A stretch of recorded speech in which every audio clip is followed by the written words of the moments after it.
नमस्कार and welcome to RCI Navshikhar channel. RCI के Navshikhar channel में हमारे सभी दर्शकों का स्वागत है। आज के हमारे प्रोग्राम का टॉपिक है medical therapy for cerebral palsy and today we have with us doctor Arun Mukherjee, director Udaan, and doctor Anand Arya, senior physical therapist Udaan. Welcome to RCI Navshikhar channel. Progressing further, I would like to inform our viewers that they can call us for their any queries. हमारा toll free number है 1800112008। हमारा studio number है 26511613 और हमारा fax number है 26511609। To begin with, cerebral means brain and palsy means problems with muscle movement or paralysis. So we can say that cerebral palsy, it's a group of non-progressive conditions which is caused by the brain damage before the birth, during the birth or during infancy period. And the problems mainly occurs with muscle coordination, muscle movement, posture and tone. Basically the problem arises in the cerebrum, which is wholesale responsible for the voluntary movement of muscles, thinking and communication. And according to figures, it has been estimated that over 25 lakh children and people suffers from cerebral palsy, which is the most common cause of disability. I would like to ask Dr. Arun Mukherjee, जैसे कि आज का हमारा topic है medical therapy for cerebral palsy. But as far as we know, medical like it's in a different stream and therapy it's a different stream. So the combination, how come it's medical therapy? What we are going to discuss in today's session. आज का session में हमारा जो topic है कि cerebral palsy एक दिमागी चोट के वजह से है जिसके चलते शरीर ठीक से काम नहीं कर रहा है। तो शरीर को ठीक से काम करने के लिए अगर हम दिमाग का माहौल को पहले से बेहतर कर लेते हैं, दिमाग अगर और अच्छी तरह से काम करने लगे तो जो थेरेपिस्ट है उनका काम आसान हो जाता है। बच्चे को और आसानी से वो सिखा सकते हैं। बच्चे में एक समझदारी और एक मोटिवेशन आ जाता है जिससे वो भी समझते हैं कि अब हम कर सकते हैं। ये मोटिवेशन लाने में मेडिकल थेरेपी का योगदान है। ओके एंड सर, जैसे कि अकॉर्डिंग टू फैक्ट्स और जो फिगर्स है हमारे पास कि over 25 lakh children and people suffer from cerebral palsy, तो मैं ये पूछना चाहूँगी ये मेल्स में ज़्यादा कॉमन होता है या फीमेल्स में ज़्यादा कॉमन होता है? इस पर भारत का कोई स्टैटिस्टिक्स नहीं है, लेकिन अगर आप किसी भी सेंटर में जाके नंबर देखेंगे तो मेल्स ज़्यादा होगा। वो ये कारण नहीं है कि मेल्स में ज़्यादा होता है। लड़का हो तो भारत का समाज ही ऐसा है कि पेरेंट्स ज़्यादा खर्चा करना चाहते हैं, और अगर लड़की हो तो अनफॉर्चुनेट बात है, शर्म की बात है कि पेरेंट्स उतना खर्चा नहीं करना चाहते हैं। तो जो स्टैटिस्टिक्स सामने नज़र आता है मेल्स में ज़्यादा फीमेल्स में कम, ये सच नहीं है। हाँ, ऑटिज़म जो है वो जेनेटिक है, उसमें 4:1 मेल फीमेल रेशियो होता है। ओके लेकिन इसमें नहीं। ये तो एक बच्चे का दिमाग जो सही तरह से डेवलप कर रहा था, बीच में कोई हादसा हो गया जो इत्तेफाक की बात है, जिससे उसके दिमाग में चोट आया, जो कि इत्तेफाक की बात है, उसका रिजल्ट है सेरेब्रल पॉल्सी हो गया। ओके और सर मैं आपसे पूछना चाहूँगी, जैसे कि डेफिनेशन में था it occurs before the birth, during the birth and during infancy period. तो जो इन्फेंसी पीरियड है, कब तक जो है इन्फेंसी पीरियड चलता है कि जब ये कॉज होता है कि सेरेब्रल पाल्सी हो सकता है, जब ये हो सकता है सेरेब्रल पाल्सी इन्फेंसी पीरियड में? रिकॉर्ड्स हैं, जो फैक्ट्स फिगर्स हैं, वो बताते हैं कि up to the age of 2 years, okay, उसके पहले अगर दिमागी चोट लगती है बच्चे को या कुछ ऐसा होता है हादसा बच्चे के साथ, तो उन केसेस को हम सेरेब्रल पाल्सी कह सकते हैं कि हाँ, it's a case of cerebral palsy. And after 2 years हम इसको कहते हैं हेड इंजरी। ओके, सुना होगा ये term, right, head injury common है, इसे come under head injury cases.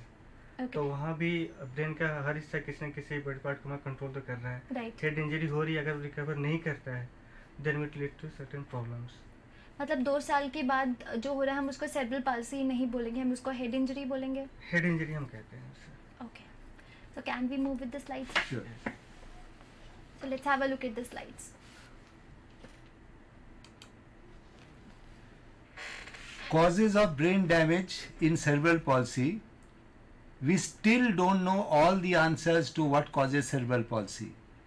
It is birth injury or brain insult at delivery which can cause ischemic changes.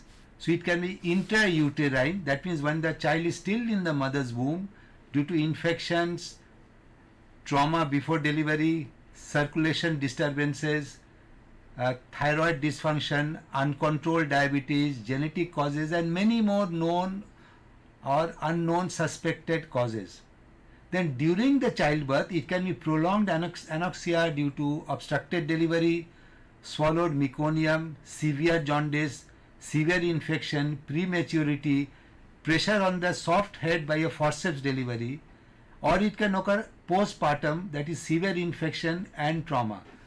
इसका मतलब है कि ये जो चोट है बच्चे में, ये चोट जन्म के पहले भी हो सकता है, जन्म के समय भी हो सकता है, जन्म के बाद भी हो सकता है. ज़्यादातर ये इन्फेक्शन से होता है या किसी कारण खून का बहाव अगर कम हो जाए बच्चे के दिमाग में, चाहे वो इन्फेक्शन से हो, चाहे किसी हार्मोनल डिस्टर्बेंस से हो जो कि माँ को है, या कोई सर्कुलेशन माँ किसी कारण से शॉक में चली गई, सीवियर डायरिया हुआ, कुछ भी हुआ, माँ का ब्लड प्रेशर एकाएक गिर गया, उस समय बच्चे में प्रॉब्लम आ गया, या प्लेसेंटा प्रीमेच्योरली छोड़ दिया, ये जन्म हो रहा है और गायनेकोलॉजिस्ट देख रहे हैं कि बच्चे को ऑब्स्ट्रक्शन है, लेकिन एक मूंछ की लड़ाई के सवाल आज हम नॉर्मल डिलीवरी करके दिखा देंगे.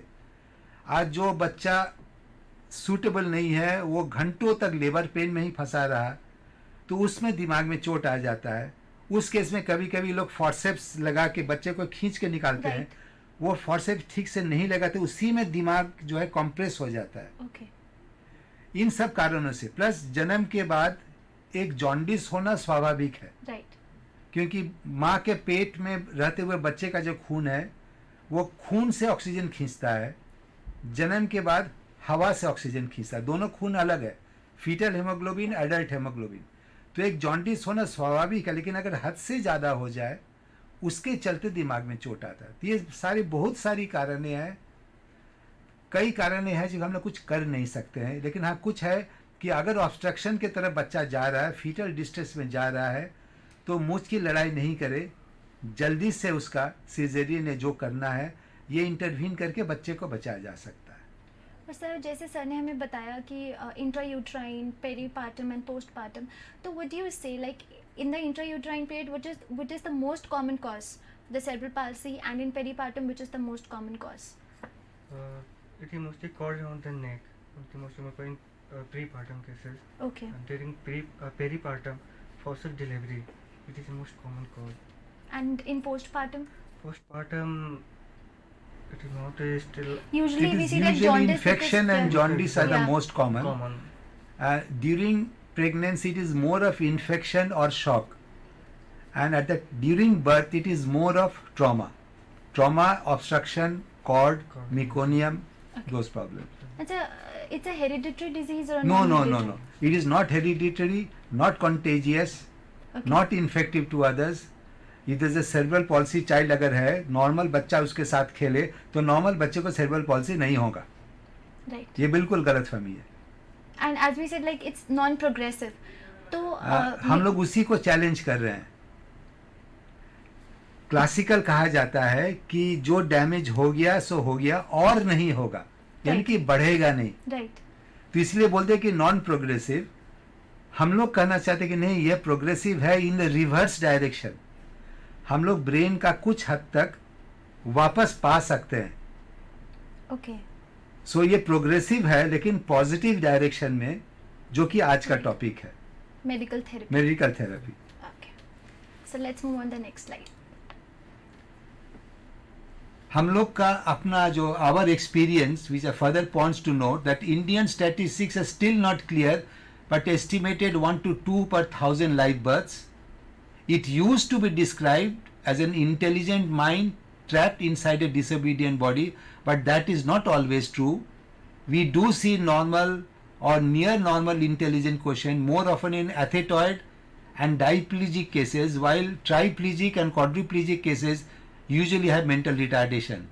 And in our series, cognitive impairment has been of mild to severe in most children, autism-like psychosocial behavior in some, hearing, speech and communication problem is quite common, visual defect to some degree is seen sometimes, active seizures, epileptic fits are seen in 1/3 cases, and on magnetic resonance imaging MRI, periventricular leukomalacia or brain malformation is seen in only 10%.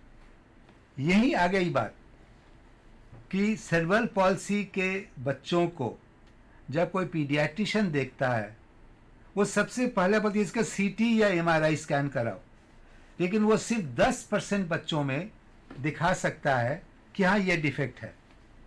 90% बच्चों के लिए, CP के बच्चों के लिए CT MRI करना बिल्कुल बेकार है, पैसा बर्बादी है, क्योंकि इन बच्चों का ब्रेन ठीक बन रहा था, बनते बनते कहीं पर कुछ हादसा हुआ जिससे वो काम करना बंद कर दिया है, जिसके बारे में और हम डिटेल में आपको दिखाएंगे तस्वीर के साथ। काम करना बंद का मतलब है जैसे कोई मोटर गाड़ी है, देखने शक्ल सूरत से ठीक, लेकिन स्टार्ट नहीं हो रहा है क्योंकि ट्यूनिंग खराब। वो ट्यूनिंग खराब वाली बात है सेरेब्रल पॉल्सी। लेकिन अगर आप देखेंगे गाड़ी तो ठीक बनी है, तो सीटी एमआरआई करेंगे, ब्रेन तो ठीक बनी है, तो 90% केस में सीटी एमआरआई इन बच्चों का नॉर्मल आएगा। इनको अगर पकड़ लेना है तो सिर्फ सीटी स्पेक्ट फ्यूजन स्कैन एक होती है जो हम दिखाएंगे, सिर्फ उसमें हम लोग बोल सकते हैं कि यहाँ पर प्रॉब्लम है, बच्चे में ये डिफेक्ट होना है, यहाँ पर प्रॉब्लम है तो बच्चे में ये डिफेक्ट। हम लोग स्कैन देख के, बिना बच्चा देख के काफी हद तक बतला सकते हैं कि इस स्कैन वाला बच्चे को ये डिफेक्ट है, जो कि सीटी एमआरआई से नहीं बोल सकते। ये स्कैन सेरेब्रल पॉल्सी बच्चे का है, ये स्कैन ऑटिज्म का बच्चे का, ये भी हम लोग बोल सकते हैं। तो सीटी मतलब कोई बच्चे में अगर ऑटिज्म सिम्टम है तो ऑटिज्म का बच्चा है या सीपी का बच्चा है, ये भी कुछ हद तक हम लोग ये फ्यूजन स्कैन जो है जिसको फंक्शनल स्कैन बोलते हैं, उसी का कुछ हम लोग इस्तेमाल कर रहे हैं। वो क्रिमिनल्स को पकड़ने के लिए जो स्कैनिंग होता है ये उसी से रिलेटेड है, वो है फंक्शन स्कैन। तो फंक्शन स्कैन जो कि क्रिमिनोलॉजी में भी यूज होता है, हम लोग भी यूज करते हैं देखने के लिए कि क्या काम नहीं कर रहा है, हमें उसे सुधारना है। So at your center this fusion हम लोग कर रहे हैं। Okay. हम लोग सेंटर में नहीं, दिल्ली में होता है, हम लोग उसका पिछले 7-8 साल से कर रहे हैं। इनफैक्ट 2001 से हम लोग कर रहे हैं ये चीज, जो कि अभी तक भारत में कॉमनली यूज में नहीं आया। राइट। अच्छा, ये जो आपने आईक्यू वाली बात कही, हाँ। इंटेलिजेंस क्वेश्चन, तो is it necessary that every cerebral palsy child like उसको मेंटल रिटार्डेशन होगा? जी नहीं, एथेटॉइड बच्चा और डायप्लीजिक बच्चा अक्सर नॉर्मल आईक्यू के आसपास होता है। ओके। जो ट्राइप्लीजिक या क्वाड्रुप्लीजिक है वो अक्सर मेंटली रिटार्डेड होता है। ट्राइप्लीजिक या क्वाड्रुप्लीजिक का मतलब है काफी डिफ्यूज ब्रेन इंजरी, वेरस डाइप्लीजिक का मतलब है कि उसका इंटरनल कैप्सूल की जगह सिर्फ वहां पर कुछ चोट पहुंचा है, बाकी ब्रेन उसका ठीक है। एथेटॉइड का मतलब है सेरिबेलम में चोट पहुंचा है, बाकी उसका ठीक है। अच्छा, जैसे आपने बताया आज का टॉपिक जैसे मेडिकल थेरेपी है, so it's related, it's basically for the brain damage, और वी कैन से दैट जो भी हमारे पास कोमॉर्बिडिटी, जो कोमॉर्बिड फैक्टर्स है, जैसे हमने बात करी हियरिंग एंड स्पीच इम्पेयरमेंट और विजुअल प्रॉब्लम्स की और सीजर्स की, है, सबके लिए है। आज हम लोग, टाइम उतना नहीं है, आज हम लोग एक टॉपिक पर डिस्कस करेंगे, फ्यूचर में एक और टॉपिक में बाकी कितने मेडिकल थेरेपीज अवेलेबल हैं इन बच्चों का क्वालिटी ऑफ लाइफ इंप्रूव करने के लिए, वो एक फ्यूचर टॉपिक में हम लोग रखेंगे। आज हम लोग एक टॉपिक रख रहे हैं जो कि ब्रेन को रिपेयर कर सकता है कुछ हद तक, जो कि भारत के लिए बहुत नया है, कॉम्प्लिकेटेड टॉपिक है, इसलिए आज सिर्फ एक ही टॉपिक पर हम लोग बात करेंगे। Okay sir. तो classical management of cerebral palsy, classical which is established world wide, accepted world wide, वो है individualized, need-based, target-oriented, one-to-one, at least half an hour of each of physiotherapy to prepare the body occupational therapy to teach the body, special education for making the child getting used to activities of daily living and fine motor control, and speech therapy is basically physio and occupational therapy of the whole facial area. It is not ABCD or speaking. And based upon this, there are exotic techniques like Peto technique, NDT, Babat technique, swimming technique, dolphin technique. They are basically all variations of this. And the final objective is whatever brain tissue is left, how best we can use it to derive the best opportunity for the child. Right. यानी कि आजकल अब तक सारी दुनिया में यही हुआ है कि ब्रेन जितना बाकी है उससे मैक्सिमम कितना हम लोग फायदा उठा सकते हैं. राइट. क्योंकि कहा गया कि नॉन प्रोग्रेसिव है, तो मेडिकल और थेरेपी वर्ल्ड ने मान लिया कि बस जो हो गया सो हो गया, भूल जाओ, आगे सोचो. तो जो बचा है उससे काम लो. जो 90% काम करे अगर 100% काम करे तो लोगों में है कि फिजिकल थेरेपी एक है. जी नहीं, फिजियोथेरेपी एक अलग 4 साल का डिग्री कोर्स है जिसके सहारे थेरेपी सीखता है कि बॉडी को, बोन्स को, जॉइंट्स को कैसे मजबूत करे. राइट. कि वो लोड ले सके. ऑक्यूपेशनल थेरेपिस्ट का काम है बॉडी को सिखाना कैसे ठीक से काम करे ताकि किसी भी जॉइंट पर अननेसेसरी स्ट्रेस स्ट्रेन नहीं हो, जॉइंट में डिफॉर्मिटीज नहीं आए. स्पेशल एजुकेशन का मतलब सीपी में एबीसीडी नहीं, activities of daily living, toileting, feeding, drinking, fine motor control, ताकि वो समाज में, फैमिली में अपना जगह बना सके. एग्जैक्टली. एंड स्पीच थेरेपी के मतलब ये नहीं कि कैसे बोलोगे, नहीं, वर्बल भी हो सकता है, नॉन वर्बल भी हो सकता है. और पूरा इस एरिया का सकिंग, स्वॉलोइंग, ब्लोइंग, ब्रीदिंग, सारा का सारा कंट्रोल, एक्सरसाइज सिखाना, ये पूरा का पूरा चीज को हम लोग बोलते हैं स्पीच थेरेपी. तो ये गलतफहमी कई लोगों के मन में है कि एक थेरेपिस्ट आके उसका हाथ पैर हिला देता है हफ्ते में 3 दिन. ये बकवास है. उससे ये बच्चे इंप्रूव नहीं करेंगे. इनको एक प्लान. अच्छा, दूसरी बात यह है कि कई थेरेपिस्ट है कि एक ही साथ नेक भी कर रहा है, चेस्ट भी कर रहा है, पैर भी कर रहा है, गेटर बन के खड़ा कर, देखिए साहब हमने आपका बच्चे को खड़ा कर दिया. बिल्कुल बेकार बात है. यहीं पर डॉक्टर आनंद बाद में आपको बोलेंगे जीएमएफएम का रोल क्या है. वो हमें बतलाता है कि किस पार्ट ऑफ द बॉडी पर कॉन्सेंट्रेट करके पहले उसको मजबूत करें, उसके बाद क्या करें, उसके बाद क्या करें, उसके बाद का माने वॉकिंग या रनिंग तो लास्ट में आता है. शुरू में वॉकिंग, रनिंग, स्टैंडिंग नहीं कराना है. लेकिन ये चीज लोग गलतफहमी से कर देते हैं. तो ये जो एक प्लान चीज है उसी को हम लोग बोलते हैं टारगेटेड. इस समय बच्चे में क्या क्या हुनर है उसको करने के लिए सबसे पहले हम, जैसे नेक कंट्रोल सबसे पहले, राइट. तब बॉडी कंट्रोल, तब हिप कंट्रोल, तब लेग कंट्रोल, तब नीलिंग, तब स्टैंडिंग, तब वॉकिंग, तब रनिंग, तब जंपिंग. एक सीक्वेंस में जाना है. अगर सीक्वेंस बिगाड़ेंगे तो बच्चे का डेवलपमेंट नहीं होगा. राइट. ये है पूरा क्लासिकल मैनेजमेंट, जिस पर डिटेल में डॉक्टर आनंद बाद में बात करेंगे.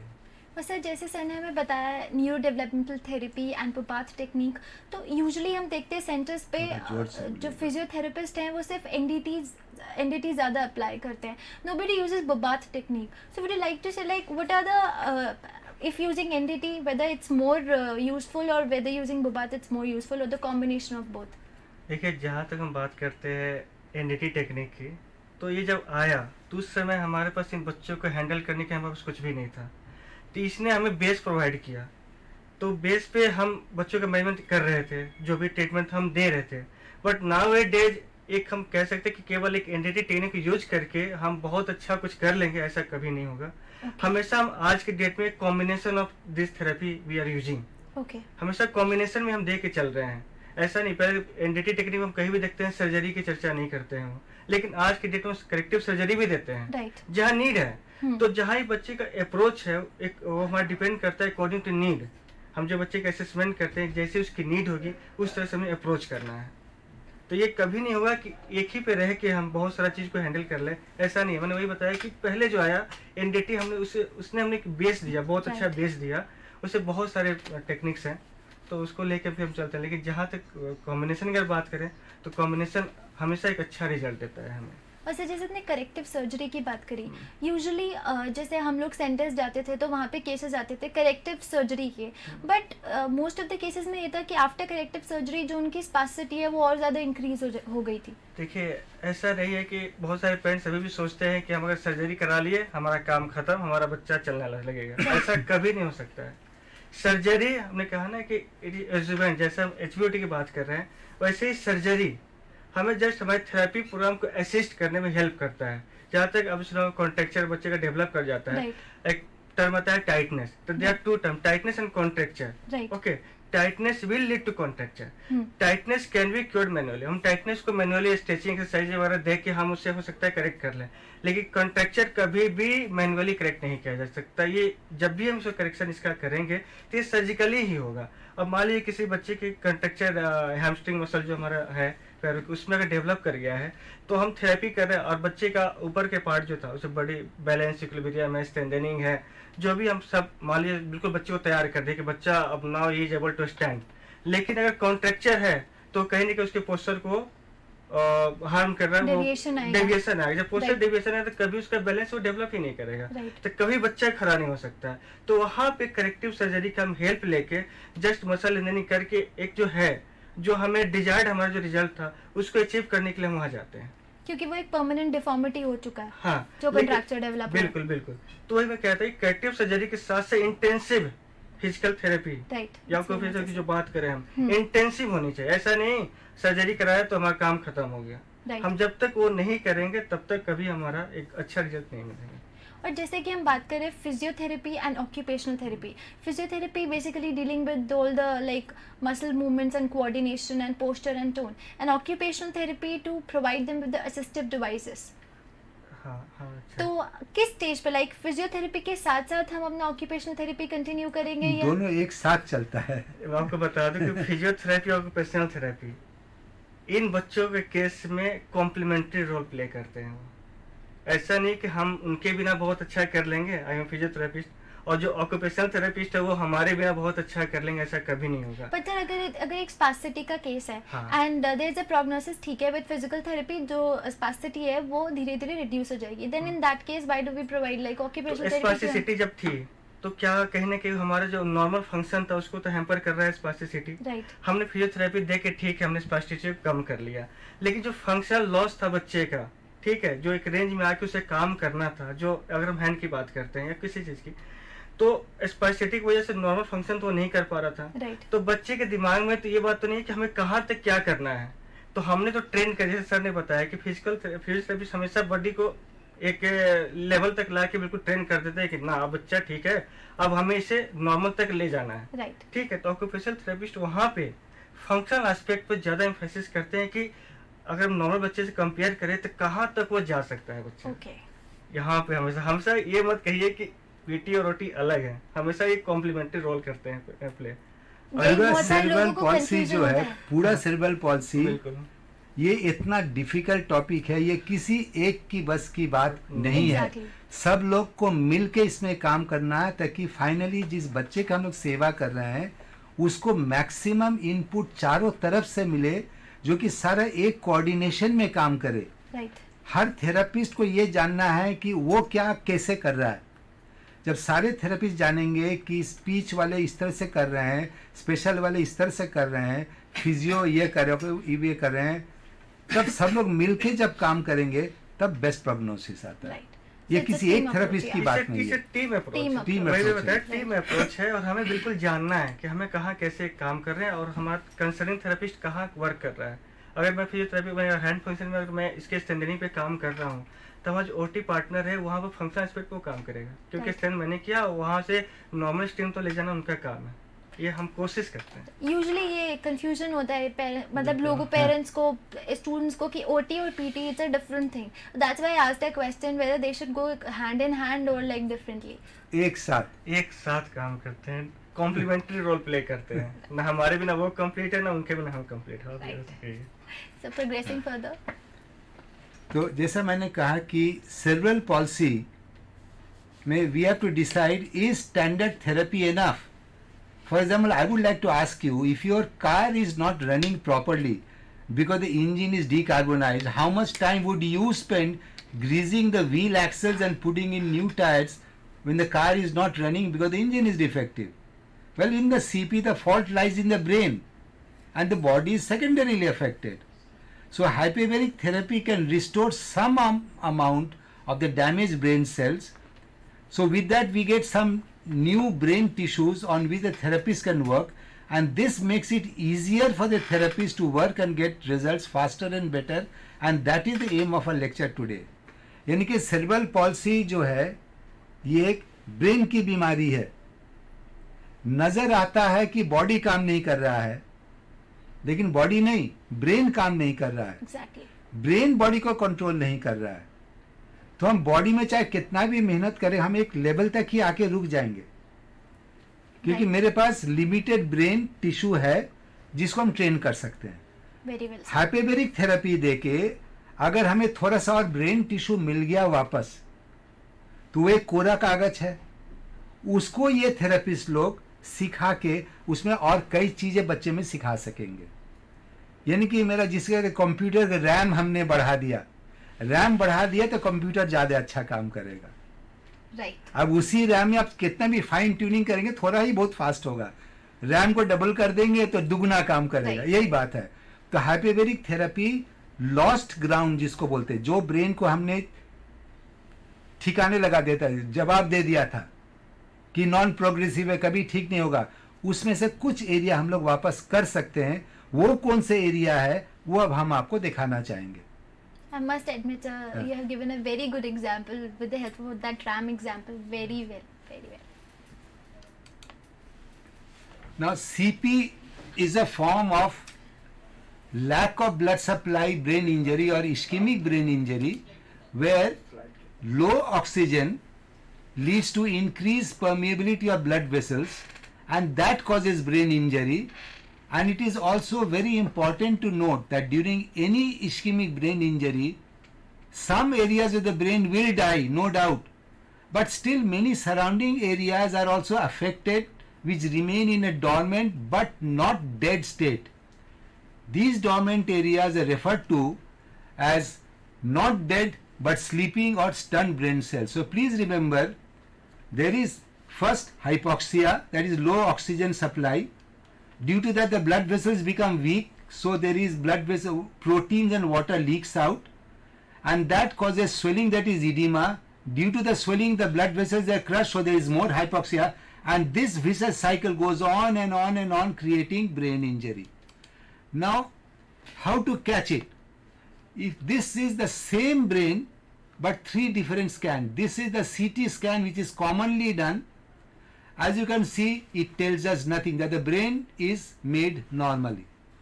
When we do a SPECT scan, this is single photon emission computed tomography or a nuclear scan of the brain, now we are getting somewhere. If you see this graded line where I am pointing with my toe, white to this color is normal brain, the deep red is low blood circulation, yellow is a very critical state, green about to die, blue dead or no blood supply. So this area of the brain at the bottom which you are seeing should be very nice and red, but it's got a lot of yellow on it, and these green areas that you are seeing should be red, but they are on the verge of death. On this scale you can see there should be nice beautiful red ribbon in the middle image, but it is broken by yellow. These yellows are not dead, they are sleeping, we can revive them. Similarly in this view also the yellow areas can be revived. Now what we are doing nowadays, we are doing a CT scan and a SPECT scan using the same dual head camera, and the computer merges the two images together to give us a CT SPECT fusion scan, and now we get a 3D image like this.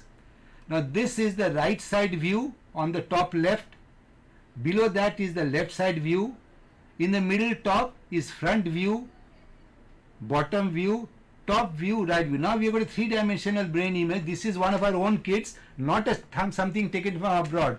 This is one of our own kids. Now the deep blue areas that you can see, these are dead brain areas which will not revive. But the dark red areas that you are seeing, they are not working, but they are not dead. we can revive these dark red areas with help of hyperbaric oxygen therapy. So this is a very severely damaged brain case, but all the deep red areas are areas which currently are not working, but they will be made to work. Like we can say that in this case, the hip area is very badly damaged and the arm, head, neck areas are damaged but partially. So we can predict from this, without seeing the child, what area is damaged, what area is not damaged. Now the thing is, what is hyperbaric oxygen therapy and how it works? First, some definitions. Hyper means more, baric means like barometric pressure. So I would like to interrupt Sure. you here. Sorry for that. But it's time for a break and we'll surely carry on with our discussion after a short break. See you after a break.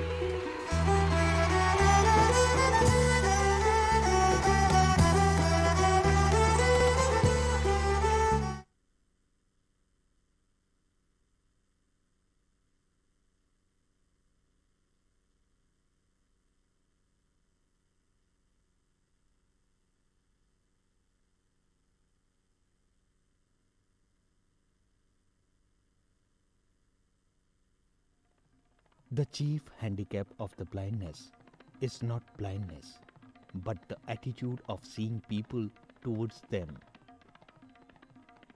आइए जानने और समझने की कोशिश करते हैं कि बधिरांधता यानी डेफ ब्लाइंडनेस क्या है। बधिरांधता एक स्थिति है जिसमें दृष्टिहीनता एवं सुनने की शक्ति में कमी आती है तथा जिससे विचारों के आदान प्रदान और रोजमर्रा की आवश्यकताओं की पूर्ति में समस्या उत्पन्न होती है। बलराम एक 9 साल का बधिरांध बच्चा है। वो एक प्री मैच्योर बच्चा है जिसका शारीरिक विकास उसकी आयु के अनुरूप नहीं हुआ था।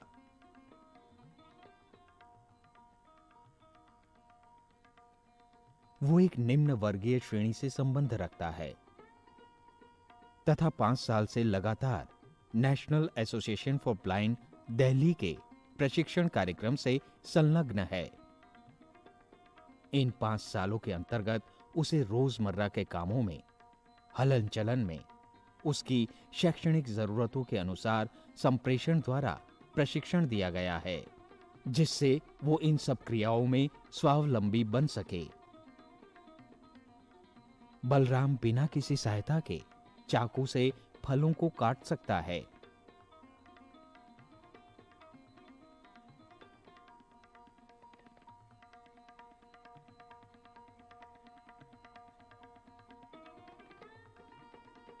उनके छिलकों को कूड़ेदान में डाल सकता है। मन में घुसा देते थे। ओह, बच्चा लाइक अगर डाइविंग किया तो मतलब अपने धीरे बर्तनों धीरे को निकालना खुद पड़ता साफ कर सकता है। कि इंस्ट्रक्शन जैसे डाइविंग वेल में घुसा दिया ना, वो 200 फुट नीचे चले गए। सही जगह पर रख सकता है। होना चाहिए। और वो सही चलो नहीं कर बर्तनों पाए। का चयन करके नाइट्रोजन ब्लड में खुद जल पड़ खाना जाता खाता था। है।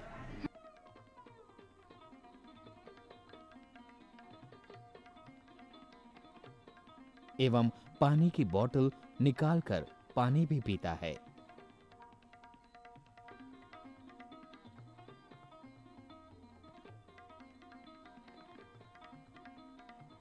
इन सभी क्रियाओं में वो टेक्चुअल साइन लैंग्वेज से निर्देशों को ग्रहण करता है और अपने भावों को व्यक्त करता है।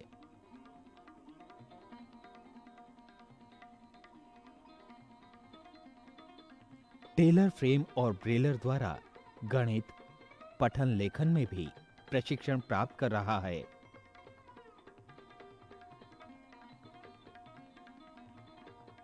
सभी बच्चों की तरह उसका भी एक मनपसंद खेल है। उसे सेल फोन को अपने कानों पर लगाकर उसका कंपन महसूस करना अच्छा लगता है। कहा जाता है, walking with a friend in dark is better than walking alone in light. कहने का तात्पर्य है कि वो लॉन्ग केन travel tactile path,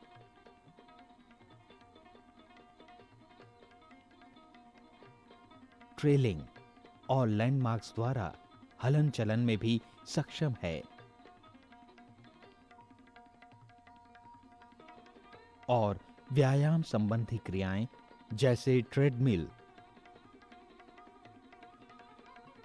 static cycle का स्वचालन भी कर सकता है। कहा गया है, the best and most beautiful things in the world can not be seen और even touched, they must be felt with the heart.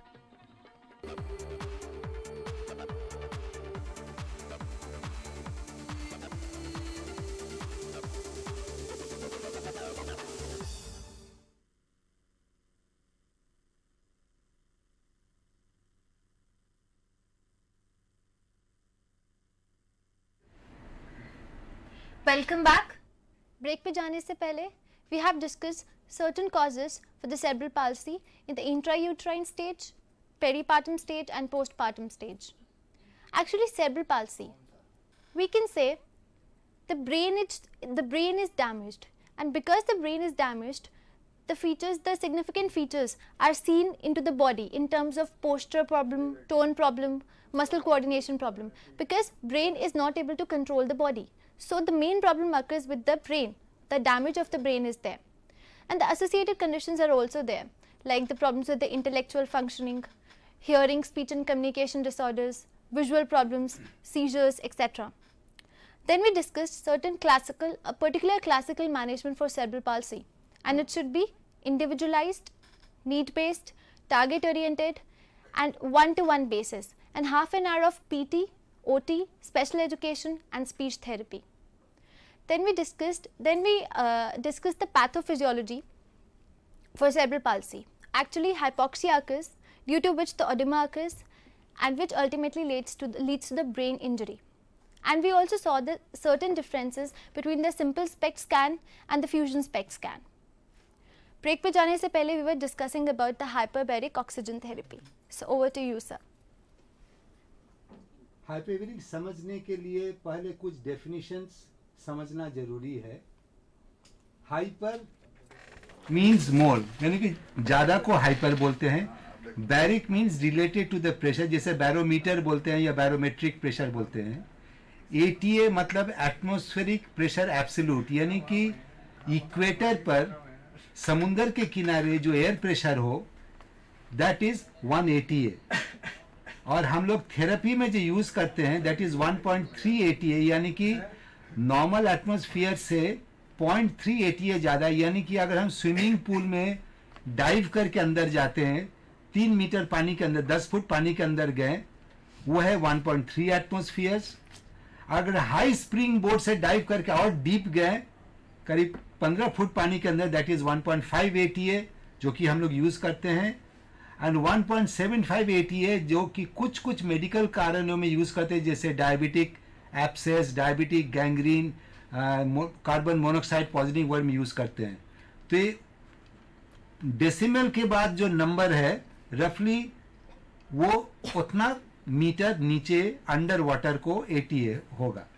और सर सेरेब्रल पाल्सी में हम कितना एटीए यूज करते हैं for cerebral palsy? Cerebral palsy में हम लोग 1.3 to 1.5 एटीए यूज करते हैं। और क्यों करते हैं ये भी आपको एविडेंस के साथ हम बतलाना चाहेंगे। Okay. सबसे पहली बात ये समझ लीजिए कि हाइपरबैरिक कोई नई चीज नहीं है, करीब 2000 साल पुरानी है। ये थेरेपी जो है पुराने जमाने में जब समुद्र में कोई जहाज डूब गया तो डाइविंग चेम्बर लेके उसमें से सोना वाटर निकालने के लिए यूज होता था। उसी से डेवलप होके आया ये मॉडर्न डाइविंग चेम्बर। उससे ये चेम्बर बनी थी कनिंगहैम इन 1928। ये एक ह्यूज बिल्डिंग बना था, ये पूरा का पूरा हाइपरबैरिक चेम्बर था, 19.5 metre diameter, 6 storeys high with 72 rooms. 72 कमरों में जिनको इलाज चाहिए था वो लोग यहाँ पर एज ए सूट में रहते थे अंडर हाइपरबैरिक कंडीशंस। काफी लोग प्लेग में इसको यूज किया गया था। खैर उसके बाद उससे डेवलप हुआ ये मॉडर्न हाइपरबैरिक चेम्बर। और इसी का ही एक वेरिएंट है हवाई जहाज, जिसमें कई लोग ट्रैवल करते हैं, वो भी एक हाइपरबैरिक चेम्बर ही है। इसी से निकला मोनोप्लेस चेम्बर, जिसमें एक साथ सिर्फ एक पेशेंट की किया जाता है। ये रेगुलर और ये दोनों में ऑक्सीजन हम लोग यूज कर सकते हैं, काफी कॉस्टली है। और एक अफोर्डेबल चेम्बर आई है जो कि काफी सस्ती है, ये है हाइपरबैरिक पोर्टेबल चेम्बर, जिसको हवा से ही हम लोग इन्फ्लेट करते हैं। अब सवाल ये उठता है कि ब्रेन को ऑक्सीजन कब चाहिए, कब नहीं। When does the brain actually need oxygen? So let's see, this is a car which is really putting the miles behind it and needs all the fuel and oxygen it gets. यानी कि brain का कोई हिस्सा जब काम कर रहा है तब उसको ऑक्सीजन चाहिए। Now this is a car which is switched off. If it is switched off, it is not burning petrol. If it is not burning petrol, it does not need fuel. यानी कि brain का कोई area अगर काम नहीं कर रहा है तो उसे कुछ नहीं चाहिए। इसलिए ब्रेन का जो एरिया अगर डैमेज हो गया है, अगर वह काम करना बंद कर दे, वो बरसों तक डॉर्मेंट स्टेट में रह सकता है विदाउट गेटिंग डैमेज्ड। अब ये स्लाइड थोड़ा सा कॉम्प्लिकेटेड है, लेकिन हम धीरे धीरे आपको ले जाएंगे। जैसे गाड़ी के अंदर एक स्टोरेज बैटरी होता है, हमारा हर सेल के अंदर, ये ब्लू सेल है, के अंदर भी स्टोरेज बैटरी है जिसको एटीपी बोलते हैं, एडेनोसिन ट्राई फॉस्फेट, यानी कि 3 फॉस्फेट एक एडेनोसिन में, यानी कि 3 इलेक्ट्रिकल चार्ज। और फॉस्फेट को एडेनोसिन में जोड़ने के लिए हमें ऑक्सीजन की जरूरत है। तो बाएं तरफ नीचे से अगर शुरू करें, अगर एनॉक्सिया है तो एटीपी नहीं बनेगा। एटीपी नहीं बनेगा तो सेल के अंदर बैटरी डिस्चार्ज हो गई। अगर बैटरी डिस्चार्ज हुआ तो पोटेशियम को सेल के अंदर रखने वाली जो गेट है वो कमजोर पड़ के गेट खुल जाएगी और पोटेशियम आ जाएगा बाहर। अगर पोटेशियम बाहर आ गया तो सेल के बाहर वोल्टेज बढ़ गया। इत्तेफाक से यहां पर एक ऊपर में गेट है जो कि वोल्टेज डिपेंडेंट है। वोल्टेज फॉल करने से कैल्शियम अंदर आता है और पूरा बॉडी में सर से लेके पैर तक जो भी एक्शन होता है बॉडी में, वो कैल्शियम उसका ट्रिगर है। कैल्शियम नहीं तो काम नहीं, कैल्शियम जाएगा तो काम करेगा। अगर वोल्टेज हाई हो गया तो वोल्टेज डिपेंडेंट गेट बंद, कैल्शियम नहीं घुसेगा, तो सेल के अंदर जो फैक्ट्री है वो ताला बंद पड़ा रहेगा। अलग से बैटरी डाउन है, यानी कि लोड शेडिंग भी हो गया। एक तरह से लोड शेडिंग हुआ, दूसरी तरह से फैक्ट्री का चाबी बंद। तो फैक्ट्री अगर बंद हो गया तो इस सेल को कुछ नहीं चाहिए, वो वैसा ही पड़ा रहेगा। जहां तक न्यूक्लियस का सवाल है, वो तो सिर्फ एक लाइब्रेरी है, उसे कुछ नहीं चाहिए। इस स्थिति में सेल बिना काम किए बरसों तक रह सकता है, जिसको हम लोग सीटी स्पेक्ट फ्यूजन स्कैन में देख सकते हैं। लेकिन ये जिंदा कैसे रहता है, उसके लिए अब ये देखिए, ये एक नॉर्मल ब्लड वेसल है जो कि अपना टेरिटरी को खून दे रहा है, यही स्वाभाविक है। लेकिन अगर कोई ब्लड वेसल डैमेज हो जाए, जैसे यहां पर एक्स हमने मार्क किया, तो उसके बाद का ब्लड सप्लाई बंद, और स्पेक्ट स्कैन में दिखाई देगा एक ब्लू डेड जोन, उसके बाहर इंजर्ड जोन।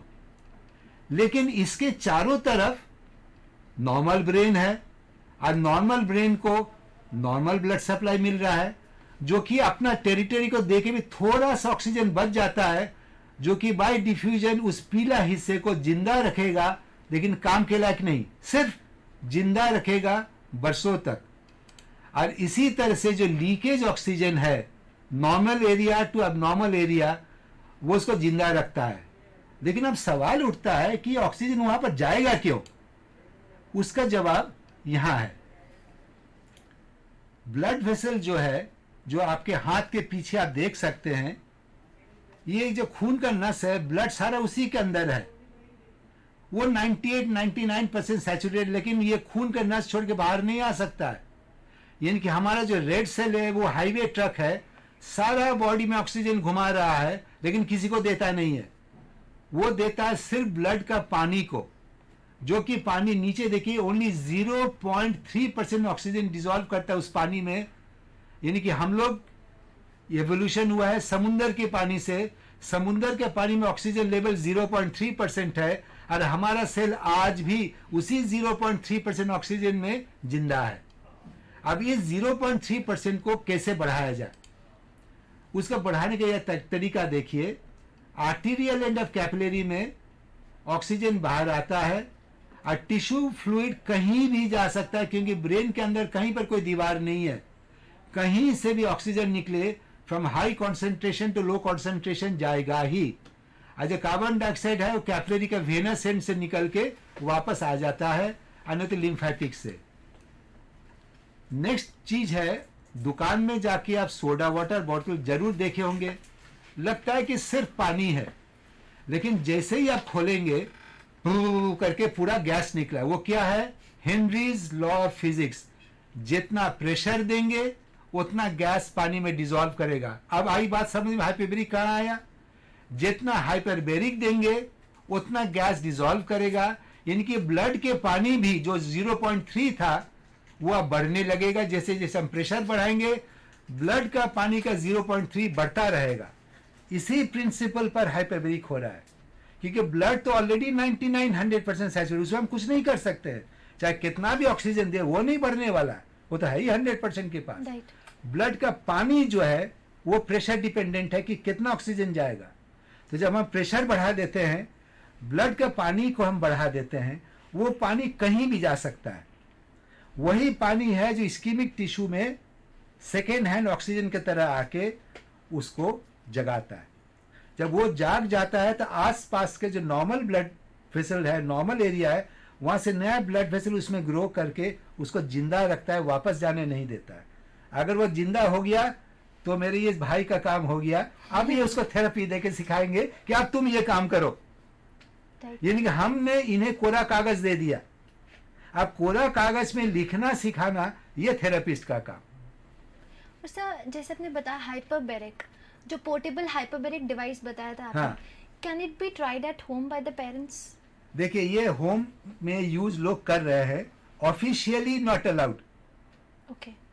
अनऑफिशियली ये ऑर्डिनरी 220 वोल्ट करंट में चलता है। आज स्विमिंग पूल में डाइव करने से क्या हो जाता है? कुछ नहीं, उतना ही प्रेशर उस चेंबर के अंदर है। Results almost equal to high pressure chamber.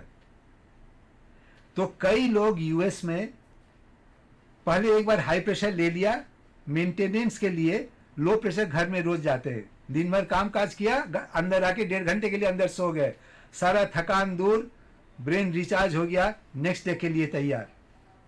आज सिर्फ एक चेंबर चलाने के लिए एयर कंडीशन कमरा चाहिए, क्योंकि याद रखिए एक और फिजिक्स का लॉ है, गैस जितना कंप्रेस होगा गर्म होगा। Right.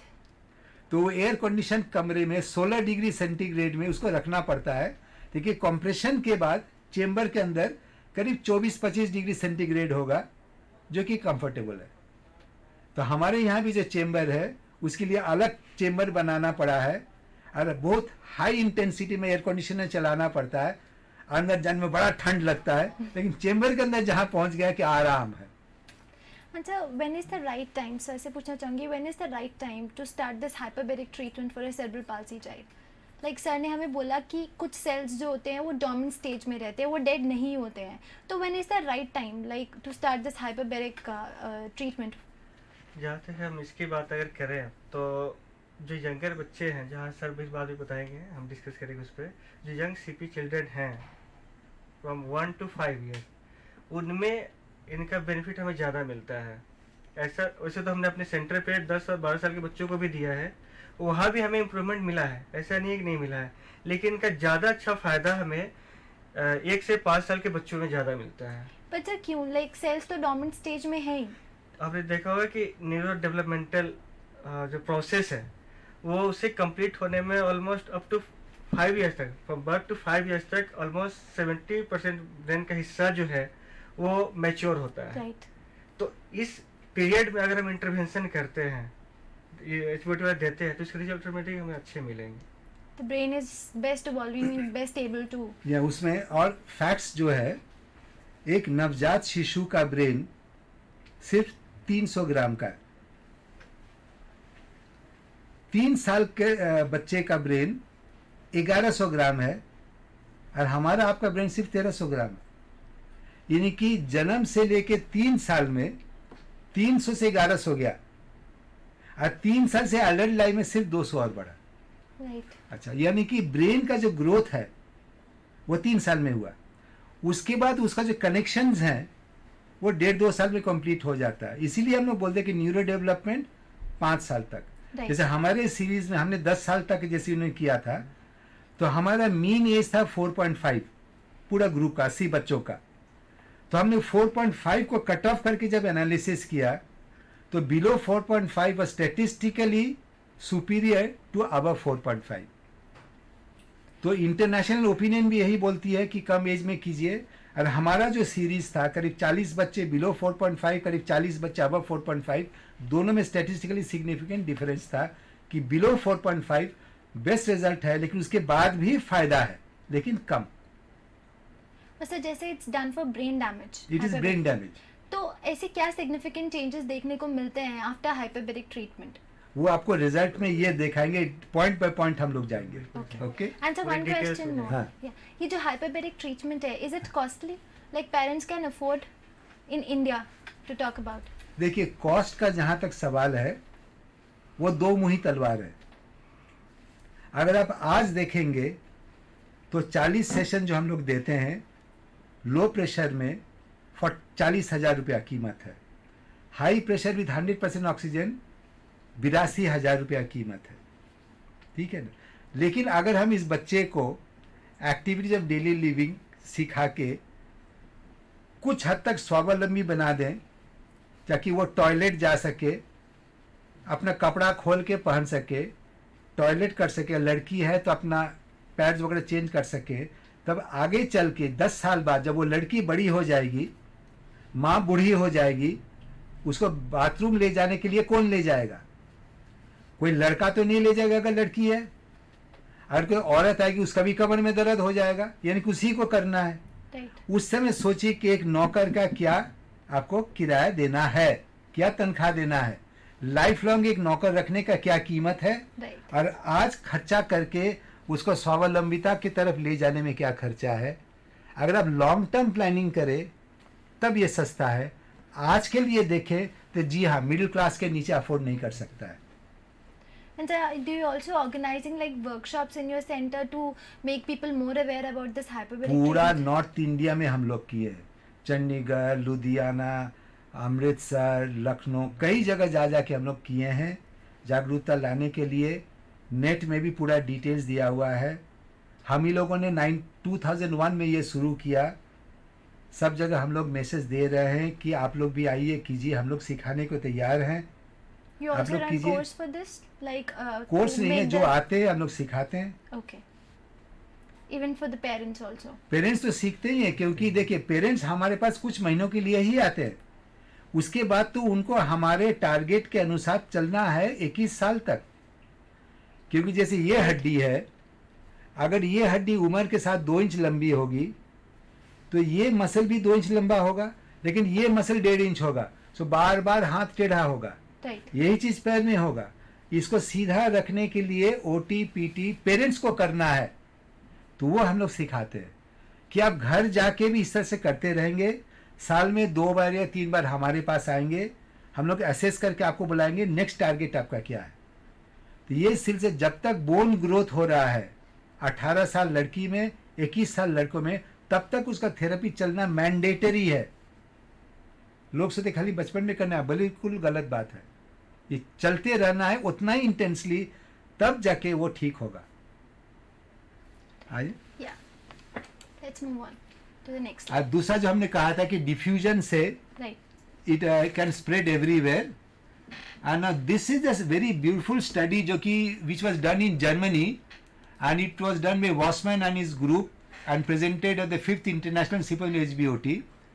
What he did was that he took a large group of patients, about 30 patients, and keeping oxygen at 100% constant, he varied the air pressure and he measured the alpha waves on ECG, the lactate level, which is a sign of how much well the glucose is burning, the cerebral blood flow, and the pressure inside the vein. And for all the 4 parameters, he found that the best is this window of opportunity, which was about 1.3 to 1.75. And in our series of about 200 children that we have done so far, we are in agreement that this is the window of opportunity at which we should be working in cerebral palsy. 1.3 to 1.75 in which we have found कि अगर cognitive impairment ज़्यादा है, cognitive motor थोड़ा कम है, तो 1.3 with compressed air थोड़ा सा better है। और अगर मोटर ज़्यादा है, कॉग्निटिव करीब करीब ठीक है, तो 1.5 विथ ऑक्सीजन थोड़ा सा बेटर है। लेकिन दोनों में स्टैटिस्टिकली सिग्निफिकेंट डिफरेंस नहीं है। लेकिन ऑक्सीजन हाई प्रेशर मोटर के लिए ज़्यादा अच्छा है, कॉग्निटिव के लिए लोअर प्रेशर एयर ज़्यादा अच्छा है, लेकिन डिफरेंस दोनों में बहुत कम है। सर ये जो 1.3 एंड 1.75 है ये ऑक्सीजन कंसंट्रेशन है? नहीं, pressure of the chamber, pressure of the chamber के अंदर 1.3 का मतलब 3 मीटर पानी के अंदर, ओके 1.5 के मतलब 5 मीटर पानी के अंदर, 1.75 के मतलब 7.5 मीटर पानी के अंदर जो प्रेशर होगा, जैसे अगर आप कोई स्विमिंग करना जानता हो, जो अंडर वाटर स्विम कर रहा है, जब अंडर वाटर स्विम करते हैं तो थोड़ा दबाव लगता है। तो अगर स्टैंडर्ड डाइविंग बोर्ड से जंप मारते हैं तो छाती पर जो प्रेशर आता है वह है 1.3। हाई स्प्रिंग बोर्ड से डाइव करेंगे तब नीचे जाके जो प्रेशर होगा वो है 1.5। और मोती चुनने के लिए जो लड़कियों का बहुत फैशन है वो है 1.75 to 2.5। गोताखोर को उतना नीचे जाना पड़ता है मोती चुनने के लिए, वो 1.75 to 2.5 प्रेशर में मोती चुना जाता है। हाई स्प्रिंग बोर्ड 1.5, लो स्प्रिंग बोर्ड 1.3। तो मीन्स अगर कॉग्निटिव इम्पेयरमेंट ज्यादा है तो हम 1.3 1.3 काफी है। And if motor impairment is तब 1.5 विथ ऑक्सीजन ज्यादा अच्छा काम करता है। तो ये हम लोग स्पेक्ट स्कैन देके जज करते हैं कि किस बच्चे को कहाँ भेजेंगे। हम लोग यह दोनों कर रहे हैं, तो किसको किस में भेजेंगे ये स्पेक्ट स्कैन देके और असेसमेंट करके हम लोग डिसाइड करते हैं। ये बच्चा हाई प्रेशर के लायक है, ये बच्चा लो प्रेशर में सस्ते, क्योंकि लो प्रेशर देखिए आधा कीमत है, पैसा भी देखें, जैसे आपने कहा कितना कीमती, जी हाँ कीमती है, हमें पैसा भी देखना पड़ता है कि पेरेंट क्या अफोर्ड कर सकता है। तो अगर कॉग्निटिव ज़्यादा इंपॉर्टेंट है तो लो प्रेशर काम कर जाएगा। लेकिन अगर मोटर प्रॉब्लम है या बहुत एक्सटेंसिव ब्रेन डैमेज है, बहुत सीवियर इडीमा है, तब उसको 1.5 विथ ऑक्सीजन चाहिए। तो जो चैम्बर होता है हाइपोबैरिक चैम्बर, हाँ। उसके अंदर हम वो प्रेशर मेंटेन करते हैं हाँ। एंड ऑक्सीजन जो है वो प्रोवाइड करते जी हैं। हाँ। Okay, let's move on to the next slide. इसके अलावा hypobaric oxygen therapy has got many other benefits. Increased fibroblast proliferation that is repair, increase bone marrow density and healing that is fracture cases, non healing wounds में help करता है। Angiogenesis that is promotes new blood vessel growth, epithelialization that means increases repair, ischemic tissue oxygen capacity that means increases blood circulation, mobilization of bone marrow stem cell। ये बहुत controversial topic है, इस पर हम थोड़ा discuss करना चाहेंगे। लोगों का कहना है कि ब्रेन जन्म के समय एक बार जो बन गया सो बन गया, नया ब्रेन अब नहीं बनेगा, बस वही उसका मूलधन है। लेकिन इत्तेफाक से पहला झटका हम लोगों को लगा, एक औरत जिसको ब्लड कैंसर था, उसको कीमोथेरेपी, रेडियोथेरेपी, पूरा बोन मैरो डिस्ट्रॉय करके नया बोन मैरो दिया गया। जैसे एक हिंदी सिनेमा हुई थी सुनील दत्त की दर्द का रिश्ता, इसी पर था कि bone marrow transplant in blood cancer. तो उस औरत को इत्तेफाक से एक मेल डोनर का मैरो मैच करके मिल गया। वो औरत बाद में किसी कारण से उसका देहांत हुआ, दूसरा किसी बीमारी से। तो चूंकि वो एक्सपेरिमेंटल केस थी तो बायोप्सी हुआ, तो उसको ब्रेन के अंदर देखा कि कई जगह नया ब्रेन टिश्यू है जिसमें XY क्रोमोसोम था, जबकि औरत का क्रोमोसोम होता है XX। वो जो मेल डोनर का जो स्टेम सेल उसको दिया गया था, वो कुछ स्टेम सेल उसको ब्रेन में जाके नया ब्रेन टिश्यू बना रहा था। और उसका पूरा स्लाइड्स हम देखे हुए हैं, ये कहानी आई हैव सीन, वो पिक्चर देखे हुए हैं कि ब्रेन के अंदर XY क्रोमोसोम। तो ये सबूत आया कि ब्रेन टिश्यू जो है थ्रू आउट लाइफ नया बनता है। ये गलत है कि ब्रेन रिपेयर नहीं होता है, और हमारे बोन मैरो के अंदर स्टेम सेल भरा हुआ है। And we are reading since childhood that जो ब्रेन टिश्यूज है वो ग्रो नहीं करते। हाँ, वो क्योंकि पहचान किससे, अगर ब्रेन टिश्यू ग्रो कर भी जाए तो जो मेल है वो XY ही बनाएगा, जो फीमेल है वो XX है। आप कैसे समझे कि ये पुराना ब्रेन है या नया ब्रेन है? ये तो उस ल्यूकीमिया केस में जिसमें ट्रांसप्लांटेशन हुआ, गलती से दूसरा सेक्स का हो गया, उसके ब्रेन के अंदर ऑपोजिट सेक्स का ब्रेन सेल ग्रो कर रहा था। वो सबूत दिया कि ब्रेन ग्रो कर, उसके पहले हम लोग को सस्पिशन था, सबूत नहीं था। सबूत उस केस से आया, उसमें एक्स वाई कहाँ से आ गया। हाइपोबेरिक जब देते हैं तो पूरा बॉडी में जो ऑक्सीजन होता है तो ब्लड का हमारा बोन मैरो से काफ़ी स्टेम सेल्स बाहर आ जाता है, उसमें से काफ़ी सारे ब्रेन में जाके नया ब्रेन टिश्यू बनाता है। Okay.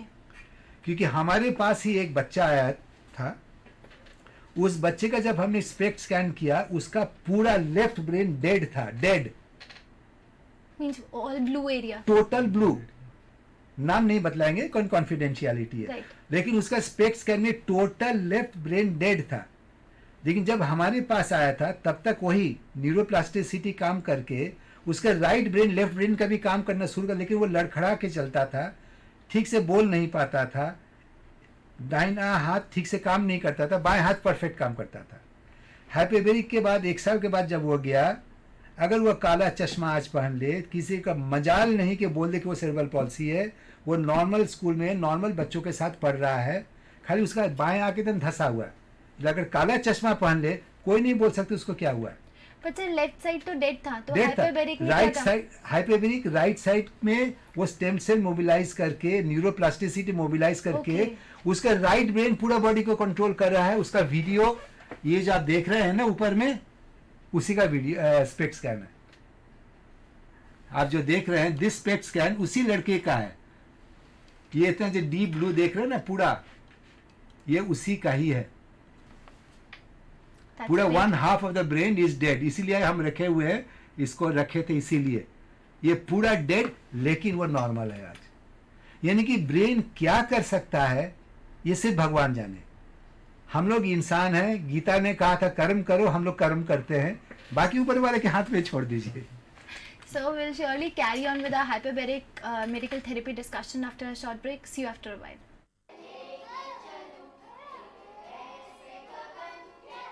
This is Aparna.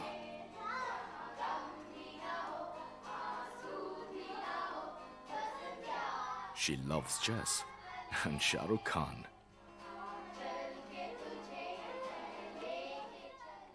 Her best friend is Swati.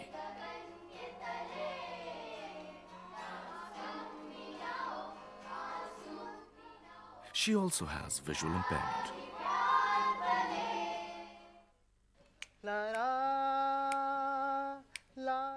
This is Neeraj.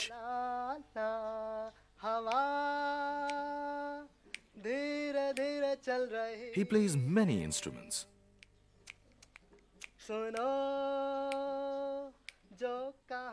He loves Mohammad Rafi and cricket.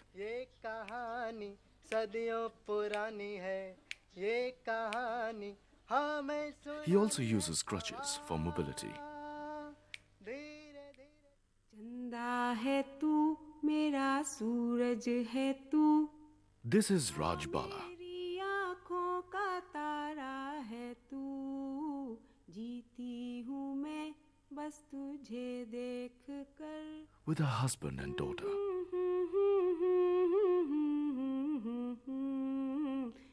She loves cooking and watching TV. सूरज है तू, आ मेरी आँखों का तारा है तू। She also has cerebral palsy.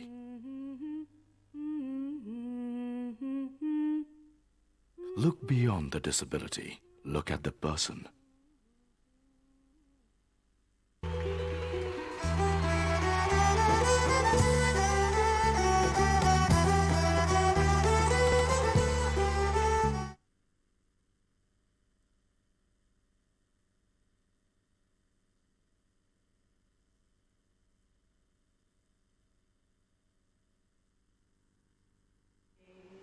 हम होंगे कामयाब, हम होंगे कामयाब, हम होंगे कामयाब एक दिन। ओ मन में है विश्वास, पूरा है विश्वास, हम होंगे कामयाब एक दिन। We shall overcome, we shall overcome, we shall overcome someday. Oh, deep in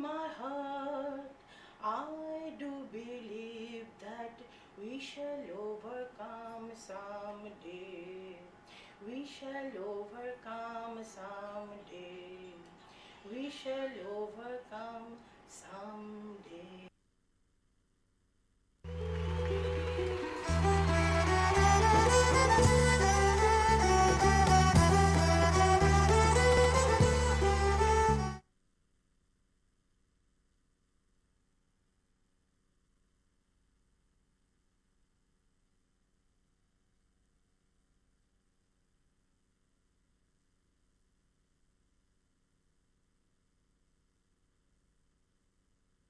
The state of knowledge exists. The will, the capacity, and method are usually the problem. मानसिक मंदता एक ऐसी विकलांगता है जो 18 वर्ष की आयु से पूर्व कभी भी हो सकती है, जिसमें व्यवहार अनुकूलता में कमी एवं बुद्धि क्षमता 70% से कम होती है।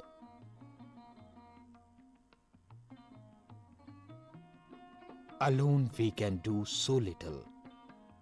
Together we can do so much. भारतीय पुनर्वास परिषद द्वारा देश भर में पंजीकृत केंद्र इस बात को प्रमाणित करते हैं।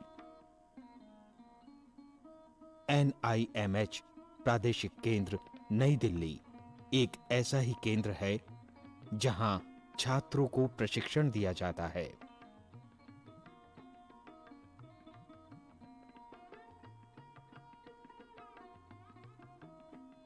जिसके उपरांत वे मंदबुद्धि बच्चों की सेवा में नियुक्त होते हैं।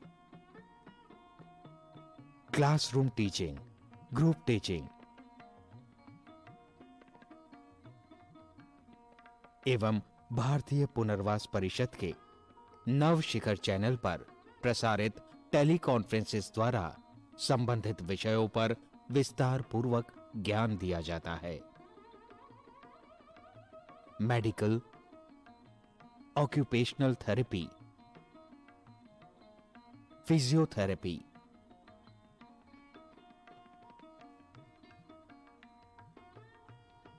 स्पीच थेरेपी,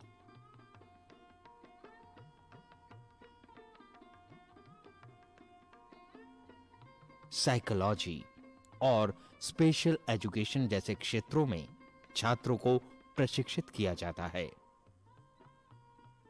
प्रयोगात्मक अनुभव एवं अभ्यास के लिए टीचर ट्रेनिंग प्रोग्राम के उपरांत छात्रों को मंदबुद्धि बच्चों के साथ कक्षाओं में नियुक्त किया जाता है और इंडिविजुअलाइज्ड एजुकेशन प्लान का भी आधार बनाया जाता है, जिससे वे संपूर्ण शिक्षा एवं चिकित्सा शैली को समझ सकें। इस पूरे प्रशिक्षण कार्यक्रम के दौरान विद्यार्थी journals, newsletters, periodicals, charts, models, computer training एवं टेक्स्ट बुक्स का उपयोग कर सकते हैं। कहते हैं, keep your face to the sunshine and you can not see the shadow. इसी बात को ध्यान में रखते हुए विद्यार्थियों को सरकारी एवं गैर सरकारी संस्थाओं में नियुक्त किया जाता है, जहां वे मंदबुद्धि बच्चों के लिए निरीक्षण, प्रशिक्षण एवं अनुसंधान का दायित्व संभालते हैं और इसके पश्चात ये विद्यार्थी इस प्रशिक्षण का उपयोग मंदबुद्धि बच्चों के सामाजिक एवं शैक्षणिक उत्थान एवं विकास में करते हैं और एक लक्ष्य की ओर आगे बढ़ते हैं। और फिर लक्ष्य कितना ही दूर हो, फासला नजरों का धोखा भी तो हो सकता है। वो मिले या ना मिले, हाथ बढ़ाकर देखो।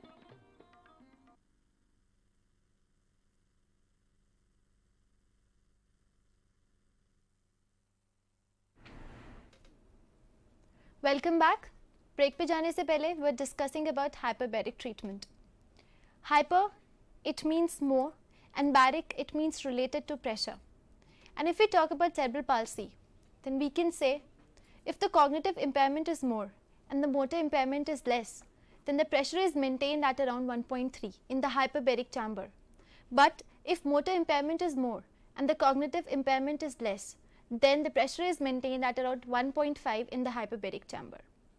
I would like to ask you sir, जैसे हम बात कर रहे हैं हाइपरबैरिक ट्रीटमेंट के बारे में फॉर सेरेब्रल पाल्सी, आपके सेंटर में क्या आपने हाइपरबैरिक ट्रीटमेंट किसी और केसेस के ऊपर भी यूज़ करे हैं अपार्ट फ्रॉम सेरेब्रल पाल्सी,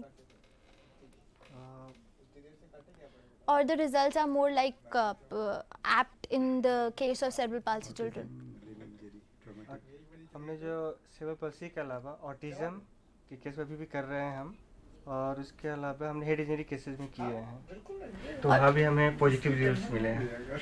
और सर जैसे जो हम बात कर रहे थे फ्यूजन स्पेक स्कैन के बारे में, तो एक तो वो इनिशियली हम करते हैं, उसके बाद भी हम कितने पीरियड्स पे जो फ्यूजन स्पेक स्कैन हम करते हैं to find out the results, like what are the results for the hyperbaric treatment? After 6 months, roughly about after 6 months we will go for second fusion spectra scan. Sir आप कुछ कहना चाहेंगे इसके बारे में? इसके बारे में यह है कि फ्यूजन स्पेक स्कैन का प्राइमरी रोल है बतलाना कि क्या इस बच्चे में पॉसिबिलिटी है कि हाइपरबैरिक हेल्प करेगा। इनके हमको फ्यूजन स्पेक स्कैन अगर बतलाता है यहाँ पर इसको फंक्शनल इम्पेयरमेंट है, तो हम इनसे पूछते हैं क्या यहाँ पर है। जब इनका ओपिनियन मेरे ओपिनियन एक हो जाए कि हम भी देख रहे हैं ये भी बोल रहे हैं, तब हम लोग हाइपरबैरिक में जाते हैं। कि अब तक हम लोग ऑलमोस्ट 1000 स्पेक स्कैन कर चुके हैं, लेकिन 2001 से आज तक सिर्फ करीब 200 बच्चों का हाइपरबैरिक हुआ है। हमारे रिजेक्शन रेट बहुत हाई। जब तक हम लोग कन्विंस्ड हो जाते हैं कि हाँ इसमें हेल्प होगा, हम लोग बोलते कि नहीं आपको ये कॉस्ट इफेक्टिव नहीं है, माइनर इंजरी है, आप स्टैंडर्ड थेरेपी पर ही रहिए, इतना कॉस्टली में या इस एज में आपको फ़ायदा होने का उम्मीद कम है। अब करना चाहते हम कर देंगे, लेकिन हम लोग एडवाइज नहीं करते हैं। तो हमारा रिजेक्शन रेट ऑलमोस्ट 3/4 है। जब तक हम खुद फील करते कि हाँ इसमें हेल्प होगा, उसके बावजूद भी करीब 10% में हम लोग फ़ायदा नहीं दिखा सकते हैं। 90% के हम लोग जो सिलेक्ट करते हैं कि इसका फिजिकली फिट होना है, फिट्स नहीं होना है, नाक कान ठीक होना है, लंग्स ठीक होना है, जनरल हेल्थ ठीक होना है, कोई इन्फेक्टिव डिजीज़ नहीं होगा, बुखार नहीं होगा, पूरा मेडिकल चेकअप होता है बच्चे का, सब तरह से फिट केस जिसमें उतना पैसा खर्चा करके फ़ायदे की उम्मीद है, तभी हम लोग गाइड करते पेरेंट को अगर आप कर सकते हैं तो कीजिए। ये नहीं है कि आते के साथ चेम्बर में डाल दिया, क्योंकि हम लोग चैरिटेबल ऑर्गेनाइजेशन है, हमें कोई प्रॉफिट तो बनाना है नहीं, वी आर नॉट कमर्शियल। तो हम लोग उसी तरह से जा रहे हैं कि क्या करने से फ़ायदा होगा, हम लोग उतना ही तक करते हैं। सर कभी ऐसा हुआ है जैसे while giving hyperbaric treatment, कभी because of certain contradictions या certain problems hyperbaric को ट्रीटमेंट को बीच में स्टॉप करना पड़ सकता है? हाँ बिल्कुल। सर ऐसी कौन सी प्रॉब्लम्स होती है जिसकी वजह से बीच में? ओके। जुकाम, डायरिया, फ्लू। देखिए हर हाइपरबैरिक सेशन में थोड़ा सा और ब्रेन टिश्यू रिवाइव कर जाता है। ये कोई एंटीबायोटिक नहीं है कि एक लगातार इसको 1 हफ्ता 10 दिन चलना है। हर सेशन एक इंडिपेंडेंट सेशन है जिसमें हम थोड़ा सा ब्रेन टिश्यू रिकवर कर रहे हैं। सबसे पहला क्राइटेरिया है बच्चे का सेफ्टी। सबसे पहला, अगर बच्चे को फिट आ जाए, बुखार हो, जुकाम हो, खांसी हो, तो वो 1 हफ्ते के लिए बंद हो जाता है। फिर उसका मेडिकल चेकअप हम लोग करते हैं, वो भी independent ENT, independent paediatrician check करेगा उसको। ओके। अगर वो बोले कि हाँ फिट है अभी मेडिकली, तब फिर से वहाँ से चालू हो जाता है। ओके। और सर ये कितना ड्यूरेशन के लिए होता है ये हाइपरबैरिक ट्रीटमेंट? 90 मिनट के लिए, जिसमें 15 मिनट धीरे धीरे प्रेशर बढ़ाने में, जबकि डाइविंग करके तो हम लोग 2 सेकेंड में चले जाते हैं, लेकिन हम लोग 15 मिनट में प्रेशर बढ़ाते हैं, 60 मिनट प्रेशर पर रखते हैं, 15 मिनट में धीरे धीरे उतारते हैं, ताकि किसी तरह से बच्चे को कोई नुकसान नहीं हो, कोई दिक्कत नहीं हो। चेम्बर इतना बड़ा है कि बच्चा उसके अंदर खेलता रहता है, लेकिन ज़्यादातर बच्चे अंदर जाके सो जाते हैं, उनको इतना आराम मिलता है। तो let's move on to the next slide. हाँ, तो इसमें पहले जो था हाइपरबैरिक, ये शुरू हुआ था नेवी से। नेवी वाले में डाइवर्स जो नीचे जाते थे किसी काम से और एकाएक ऊपर आ गए, तो उसमें ब्लड के अंदर में नाइट्रोजन गैस बबल आके बेंड हो जाता था, यानी कि बबल से कई तरह का बॉडी में प्रॉब्लम, पेन होता था। उनको हाइपरबैरिक चेम्बर के अंदर डाल के फिर से प्रेशराइज करके बहुत धीरे धीरे धीरे प्रेशर रिलीज करते थे। तो डाइविंग के लिए 4.5-5 एटमॉस्फेरिक प्रेशर में काम किया जाता था। और शुरू में जब ये मेडिकल लाइन में आया, तो हम लोग भी उसी प्रेशर में करते थे, लेकिन उसमें क्या हुआ, कई तरह के प्रॉब्लम्स आने लगे। बैरो ट्रॉमा जिसको हम लोग बोलते हैं, कान का पर्दा फट जाना, लंग्स फट जाना, इंटेस्टाइन फट जाना। तो ग्रेजुअली वॉचमैन जैसा लोग करके देखे कि भाई उतना प्रेशर का जरूरत ही नहीं है, 4.5 वो सिर्फ डाइवर्स के लिए है। राइट। और मेडिकल प्रॉब्लम्स एडल्ट्स में जो है, जैसे डायबिटिक गैंग्रीन हुआ, non healing ulcer, bomb blast injury, burn cases, carbon monoxide poisoning, उसमें 1.5 to 2.5 एटमॉस्फेयर करेक्ट है। और बच्चों के लिए 1.3 to 1.5 करेक्ट है। कभी कभी हम लोग 1.75 जाते हैं, लेकिन आजकल दुनिया भर में वर्ल्ड वाइड 1.5 to 1.3 पर ही काम हो रहा है, क्योंकि हम लोग एक वर्ल्ड वाइड डेटा पूल बनाना चाहते हैं कि 1.3, 1.5, 60 मिनट्स एट प्रेशर, 40 सेशंस में क्या होता है, इसका डेटाबेस बन रहा है, ताकि कल जाके ये ऑफिशियल चीज़ में आ जाए। आज भी ये कुछ हद तक एक्सपेरिमेंटल है, लेकिन कनाडा में और अमेरिका के 16 स्टेट्स में ये ऑफिशियली मेडिकेड रिइम्बर्सेबल हो चुका है ऑलरेडी। हाइपरबेरिक ट्रीटमेंट ऑफिशियली बच्चों के लिए रिइम्बर्सेबल डिक्लेयर हो गया है। ये सुप्रीम कोर्ट तक ये केस गया था कि एक बच्चा था अमेरिका का जिसका हाइपरबेरिक हुआ सेरेब्रल पॉल्सी में, बहुत फायदा हुआ, तो मेडिकेड ने रिफ्यूज कर दिया कि नहीं, रिकॉग्नाइज नहीं है। तो वो जॉर्जिया का केस था, वहां पर हाई कोर्ट में वो जीत गया, तो मेडिकेड ने सुप्रीम कोर्ट में चले गए। तो सुप्रीम कोर्ट में जो कैनेडियन अथॉरिटी है, जिन्होंने एक लैंसेट में पेपर पब्लिश किया, पियर मैरो, उनको एज ए एक्सपर्ट विटनेस बुलाया गया। He is a foremost authority. Paul Harch, president of international hyperbaric association, उनको बुलाया गया। और सीटी स्पेक्ट फ्यूजन कान के one of the world authorities है माइकल उजलर, उनको बुलाया गया। उन्होंने serial before after SPECT scan दिखाया। पियर मैरो ने पूरा कनाडा का हिस्ट्री बतला दिया। पॉल हार्ट ने पूरा डिटेल बताया। तो लॉयर ने बोले नहीं, ये तो सिर्फ अमेरिका में ही हुआ है, और तो कहीं हुआ नहीं। पॉल जी नहीं, यही प्रोटोकॉल हमारे ही गाइडेंस में भारत में हो रहा है, मुखर्जी सेठी कर रहे हैं, रिजल्ट्स एब्सोल्युटली आइडेंटिकल है। एक ही प्रोटोकॉल यूएस में भी है, भारत में भी है। और हमारा जो रेट ऑफ प्रोग्रेस है, इंक्लूडिंग वीडियो, हमको पूरा सीरियल वीडियो है, it is exactly identical to US. उस ग्राउंड पर सुप्रीम कोर्ट ने बच्चे को जिता दिया। हम बहुत गर्व है कि हमारा पेपर भी उस सुप्रीम कोर्ट का जजमेंट में शामिल है। So we are part of the supreme court judgement. और 14 स्टेट्स, 14 या 16 स्टेट्स यूएसए में, और वही क्वीबेक प्रोविंस जहां पर वो लैंडसेट का स्टडी हुआ था, वो प्रोविंस अलाउ कर दिया है, डिक्लेयर कर दिया, yes it is useful and it is medicaid reimbursable. और सर, जैसे आपने टिश्यू इंजरी के बारे में, जो बॉम्ब ब्लास्ट इंजरी के बारे में आपने बताया, बट हम तो ये सुन रहे कि hyperbaric treatment for the brain damage, तो बॉम्ब ब्लास्ट इंजरी के केस में वो कैसे? बिकॉज वहाँ तो टिश्यू जो है, ह्यूमन बॉडी एक है, जो यहाँ है वही यहाँ है, वही दिल में है, वही पैर में है, वही उंगली में है। इट हाइपरबेरिक किसी चीज का इलाज नहीं है, ये जान लीजिए। ना तो वो ऑटिज्म की इलाज है, ना तो सेरेब्रल पॉल्सी की इलाज है। हाइपरबेरिक थेरेपी एक जेनेरिक इलाज है जो कि सर्कुलेशन बढ़ाता है, इडीमा घटाता है, ब्लड सर्कुलेशन बढ़ाता है, स्टेम सेल थेरेपी बढ़ाता है, हीलिंग बढ़ाता है, फुल स्टॉप। अब हमें अप्लाई करना है, ये चीज हमें कहाँ चाहिए? बॉम्ब ब्लास्ट में टिश्यू हीलिंग के लिए चाहिए, बोन मिनरलाइजेशन के लिए चाहिए, नए ब्लड वेसल के लिए चाहिए। आपको ताज्जुब होगा कि हमसे ज्यादा एडवांस चाइना है। पूरा भारत में low pressure, high pressure, army navy के बारे में हम नहीं जानते क्योंकि दैट इज डिफेंस सीक्रेट, लेकिन सिविलियन सेक्टर में पूरा भारत में करीब 2 दर्जन चेंबर्स हैं।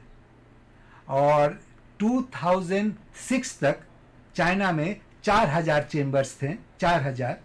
2006, आज कितना नहीं जानते, 6,000 होंगे। और उनका complete cardiac surgery unit hyperbaric chamber के अंदर है, क्योंकि पूरा कार्डियक सर्जरी थिएटर चेंबर के अंदर। क्योंकि जब हार्ट सर्जरी होता है, आप ही के सवाल पर आ रहे हैं, हार्ट सर्जरी में हार्ट को बाईपास करना पड़ता है पूरा हार्ट ऑपरेशन में, तो हार्ट को हार्ट लंग मशीन में ट्रांसफर करते हैं। उस समय करीब आधा मिनट के लिए सर्कुलेशन बंद होता है। हार्ट रिपेयर हो गया, फिर आधा मिनट के लिए सर्कुलेशन बंद, जबकि फिर से हार्ट में लगाते हैं। उसमें 10% कॉग्निटिव डिक्लाइन होता है। During that process. That process brain को ऑक्सीजन नहीं मिलता है हार्ट सर्जरी में। करीब 1 मिनट टाइम है जब को ब्रेन को ऑक्सीजन नहीं मिलता, जब वो ट्रांसफर करे हार्ट से हार्ट लग में जा रहे हैं। लेकिन अगर ये हाइपोबैरिक चेंबर के अंदर हो, कोई कॉग्निटिव डिक्लाइन नहीं होता है, इसलिए उनका complete cardiac therapy operation theatre chamber के अंदर है। It has been supported by researchers, figures, हाँ facts. हाँ, Okay. वो लोग करते हैं। उनका हाइपोबैरिक चेंबर के अंदर में ही कार्डियक सर्जरी चेंबर है। उनके पास 4000 हाइपोबैरिक चेंबर है, पूरा भारत में 2 दर्जन है, 24 है। कहा 4000, वो भी 2 साल पुरानी बात, और आज तक 2 दर्जन। So we have to gear up, I think. अब हम बात करना चाहेंगे उड़ान एक्सपीरियंस। हम लोग 2001 से काम कर रहे हैं। 2001 से हमारे पास 4 बैचेज हैं।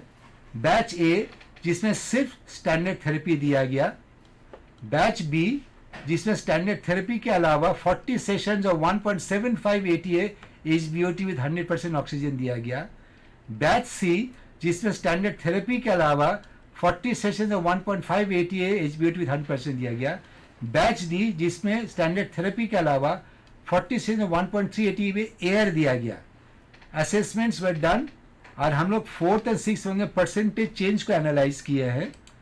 In this for the 6 months all children, same therapist, same venue, same protocol, same equipment, same duration, जिसमें non HBOT standard control group में मेरे 20 बच्चे थे, हाइपोबैरिक एयर में 24 बच्चे, हाइपोबैरिक ऑक्सीजन विथ 1.5 प्रेशर 24 बच्चे, हाइपोबैरिक ऑक्सीजन 1.75 में 60 बच्चे, और इस टाइम लाइन में यहाँ पर हाइपोबैरिक दिया गया। इसमें हम लोगों ने जो मैच किया तो एज में चारों ग्रुप में कोई सिग्निफिकेंट डिफरेंस नहीं था, एज ग्रुप सब कांस्टेंट था, सेक्स में भी कोई डिफरेंस नहीं था। अब डॉक्टर आनंद आप टेक ओवर करेंगे। जब इन चारों ग्रुप में हमने JFM स्कोर, जिसके बारे में थोड़ा मैं बता दूं, gross motor function measuring scale, जैसे अगर हम बात करते हैं CP बच्चों की तो कहते हैं कि OT-PT जो रोल प्ले करते हैं, उनके CP बच्चे का थेरेपी प्रोग्राम की बात करें तो ये जो हमारा बैकबोन है OT-PT कहलाता है। वैसे ही एक थेरेपिस्ट के लिए आइदर फिजिकल थेरेपिस्ट और ऑक्यूपेशनल थेरेपिस्ट जो CP बच्चों को ट्रीट करने जा रहे हैं, तो हमारे लिए थेरेपिस्ट के लिए JFM इसी बैकबोन का काम करता है, जहां हम देखते हैं कि बच्चा कहाँ आया था, और हर 2-2 महीने जो हमने सर ने बताया कि रीअसेसमेंट हम करते हैं 8 मंथ प्रोटोकॉल में, तो हर every after 2 months we are just going to assess our child कि वो बच्चा में कितने इंप्रूवमेंट है, किन किन एरियाज में क्या हमें मिला, उन सबको हमने जब एसेस किया तो उसके बेसिस पर हमने ये डाटा बनाया है जो मैं आपको एक्सप्लेन करने जा रहा हूँ। So it's gross motor functioning. हाँ, Why only gross motor? Why not other fine motor skills and all? उनके लिए अलग अलग स्किल्स हैं। Okay. लेकिन जब हम बच्चे की बात करते हैं तो सब दीदी इंटरनेशनल गुड्स। हाँ, इसे इंटरनेशनली एक्सेप्टेड स्केल और ये काफी अच्छा स्केल है। Okay. जहाँ तक बात करें हम। Okay. और कोई बच्चा आता है तो सबसे पहले उसका क्वेश्चन होता है, बच्चा पेरेंट्स का नहीं चलता है तो क्या मेरा बच्चा चलेगा, तो Right. अब खुद से खाए या ना खाए बच्चा चलेगा नहीं, उनका पहला क्वेश्चन होता है। Exactly. ठीक है, तो वो मतलब कि ग्रॉस मोटर फंक्शन पे ज्यादा फोकस करे, उनके लिए तो उनको नहीं पता ही क्या है, Right. लेकिन हम मोटर फंक्शन देखते comes under gross motor function, Right. तो वहाँ हम देखते हैं। तो वहाँ जो स्कोर पे जो हमने चेंजेस देखे हैं, तो I am going to explain you percentage change from base line I mean at the time of joining to 4 months and at the end of 6 months। Okay. तो जो हमें मिले यहाँ पे Scores, मीन वैल्यू yeah. जो mean हमें मिले हैं कंट्रोल ग्रुप में, आप देख सकते हैं यहाँ पे जो वैल्यू हमें मिला था मीन वैल्यू, वो 0 से चौथे महीने में 5.99 था और 0 से छठे महीने में 11.95 था, जो हाईली सिग्निफिकेंट है। Right. 1.3 हाइपरबेरिक ग्रुप में जो हमने देखा तो ये मीन वैल्यू चौथे महीने में 19.41 था और छठे महीने में 37.3 था। उसी तरह 1.5 हाइपरबेरिक ग्रुप में it was 22.7 eight the end of 4 months and 39.1 eight the end of 6 months। फिर हमने 1.75 हाइपरबेरिक ग्रुप, उसमें जो हमने देखा तो ये मीन वैल्यू हमें 18.3 मिला था eight the end of 4 months, और जो छठे महीने में हमें मिला वो 37.1 है। और जो हमने 1.5 1.75 दोनों को जो हमने कॉम्बाइन किया तो हमें जो मीन वैल्यू वाला मिला था हाँ, जो दोनों हाइपरबेरिक ऑक्सीजन ग्रुप के बच्चे थे जिनको 100% ऑक्सीजन दिया गया था, जब हमने उनको कंपेयर किया तो आप देखिए यहाँ पे जो मेन चेंजेस हमें मिले थे, मेन वैल्यू वो थे 19.1, 19.9 in at the end of 4 month and 37.8 at the end of 6 month. That's a very significant change. तो हाँ, यस, वही बता रहा हूँ कि चारों का चारों ग्रुप सिग्निफिकेंटली इंप्रूव किए एट 4 मंथ एंड 6 मंथ। यानी कि हमारा कंट्रोल ग्रुप भी बहुत अच्छा गया। यानी कि अगर ठीक से थेरेपी किया जाए बिना हाइपरबेरिक ऑक्सीजन का भी, तो हमें स्टैटिस्टिकली सिग्निफिकेंट इंप्रूवमेंट ला सकते हैं। राइट। लेकिन हाइपरबेरिक में चूंकि वो एक एडिटिव फैक्टर है, तो हमें एक एडिटिव गेन मिलता है। स्टैंडर्ड थेरेपी सबको मिला, वो तो मिला ही, हाइपरबेरिक उसमें और कुछ अपना योगदान देता है। राइट। ये जो हमने फिर यहाँ पे तीनों जो हाइपरबेरिक ग्रुप थे उनको हमने कंट्रोल ग्रुप, जिनको केवल स्टैंडर्ड थेरेपी दी गई, उनके साथ जब हमने कंपेयर किया तो उसके जो परसेंटेज चेंज मिले at the end of 4 month and 6 month from the base line, उस डाटा को आप देखिए यहाँ पे 1.3 hyperbaric group versus control group. यहाँ जो मेन वैल्यू हमें मिले हैं they are highly significant. Yes. फिर हमने 1.5 वर्सेस कंट्रोल का जब निकाला तो वहाँ भी हमें जो मिले they are highly significant. 1.75 versus control जो हमने निकाला दे आर हाईली सिग्निफिकेंट, जो मेन वैल्यू में मिले। Right. तो ये हमें शो कर रहा है, ये बता रहा है कि देयर इज हाइपरबेरिक सुपेरियरिटी। और सर ये जो, हाँ जी, हाँ बताइए। कंटिन्यू जो जिन बच्चों को हाइपरबेरिक दिया गया उनमें जो रेट ऑफ इम्प्रूवमेंट है जीपीएम स्कोर पे, वो कंट्रोल ग्रुप के कंपैरिजन में बढ़िया था। यहाँ से हमें इस बात का ये डाटा हमें ये दिखा रहा है यहाँ पे। वैसे ये जो फाइंडिंग्स है ये कहीं पब्लिश हुआ है, like for the general people for to have the reading, to have the knowledge? इसका प्रॉब्लम ये है कि ये सब फिजिकल लॉज के पेपर्स हैं। सारे डॉक्टर्स जो है इंटरनेट में मेडलाइन बोल के एक यूएस लाइब्रेरी ऑफ कांग्रेस का डेटाबेस है, सब लोग मेडलाइन में जाते हैं, लेकिन मेडलाइन जो है दवाई का डेटाबेस है। अगर आप यूएस लाइब्रेरी ऑफ कांग्रेस में जाएंगे तो 100 से ज्यादा लाइन है वहां पर। Med line, tox line, cancer line, pharma line, line ही लाइन है, 100 से ज्यादा लाइन है। हाइपरबेरिक के जो पेपर्स होते हैं वो मिड लाइन में नहीं आता है। दिस इज नॉट ड्रग, वो उसका अलग लाइन होता है।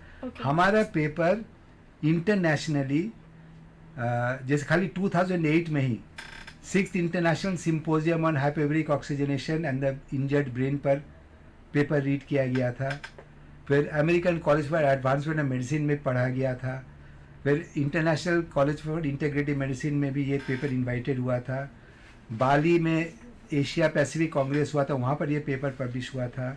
गोवा में रिसेंटली अंडर-सी मेडिसिन एंड हाइपरबेरिक्स का कॉन्फ्रेंस था, 5th इंटरनेशनल कॉन्फ्रेंस, वहाँ भी ये पेपर से इंटरनेशनल फोरम में ये पेपर 7-8 बार पढ़ा जा चुका है। जैसे जैसे टाइम प्रोग्रेस हो रहा, बच्चे के नंबर बढ़ते थे, अपडेटेड पेपर 2003 से बार बार अलग अलग फोरम पे पब्लिश किया गया है। वर्कशॉप में भी हुआ था। लास्ट ईयर मेरठ में पीडियाट्रिक इंडियन अकेडमी पीडियाट्रिक्स का कॉन्फ्रेंस था मेरठ में, वहाँ भी ये सारा डेटा दिया गया था।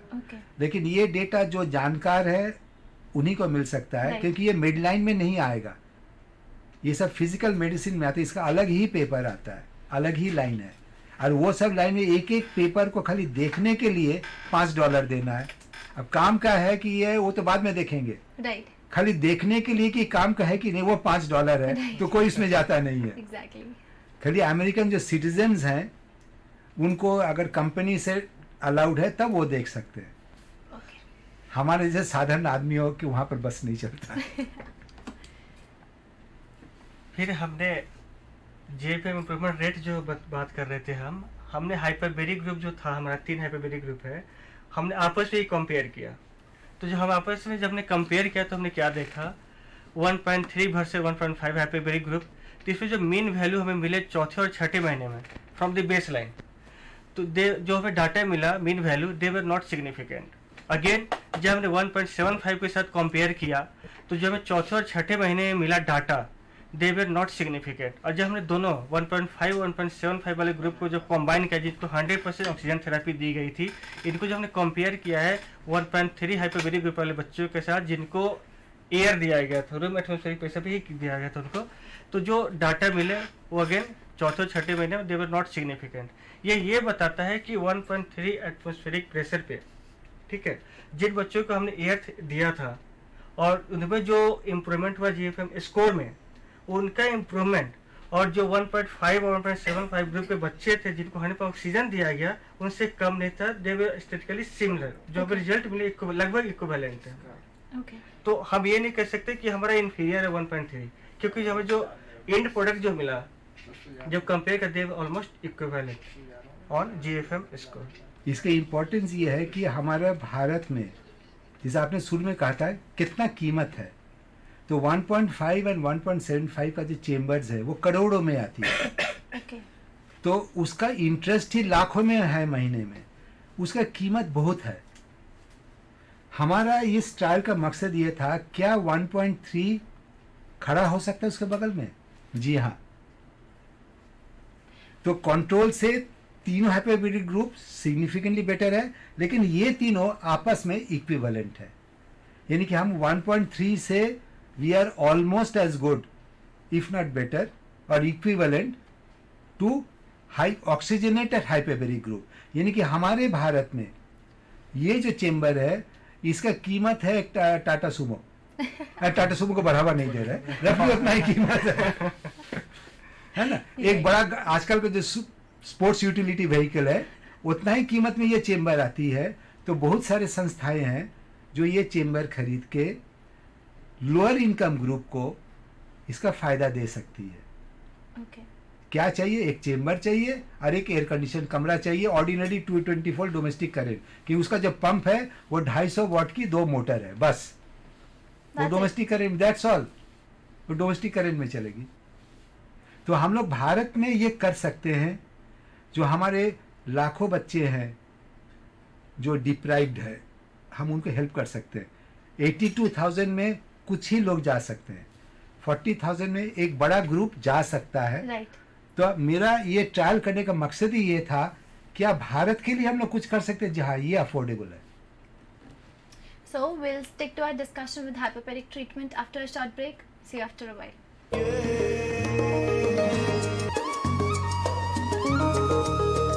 कोई मुश्किल हो, दूर मंजिल हो, never stops us from dreaming. हारता है वो, हार माने जो, we are what we believe in. हम धरती को अंबर से मिला दे, हम उड़ सकते हैं, उड़कर दिखा दे, हम छू ले सितारों को। We can touch the sky, आशा के पंखों पे we can and we will fly,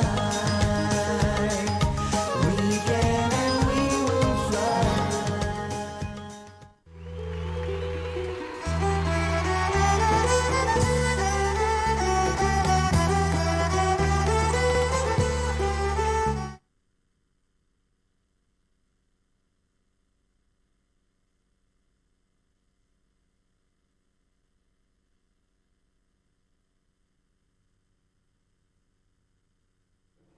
किसी की मुस्कुराहटों पे हो निसार, किसी का दर्द मिल सके तो ले उधार, किसी के वास्ते हो तेरे दिल में प्यार, जीना इसी का नाम है, जीना इसी का नाम है।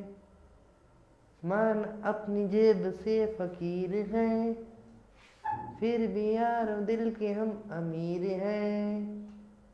मिटे जो प्यार के लिए वो जिंदगी, जले बहार के लिए वो जिंदगी, किसी को हो ना हो हमें तो एतबार, जीना इसी का नाम है, जीना इसी का नाम है।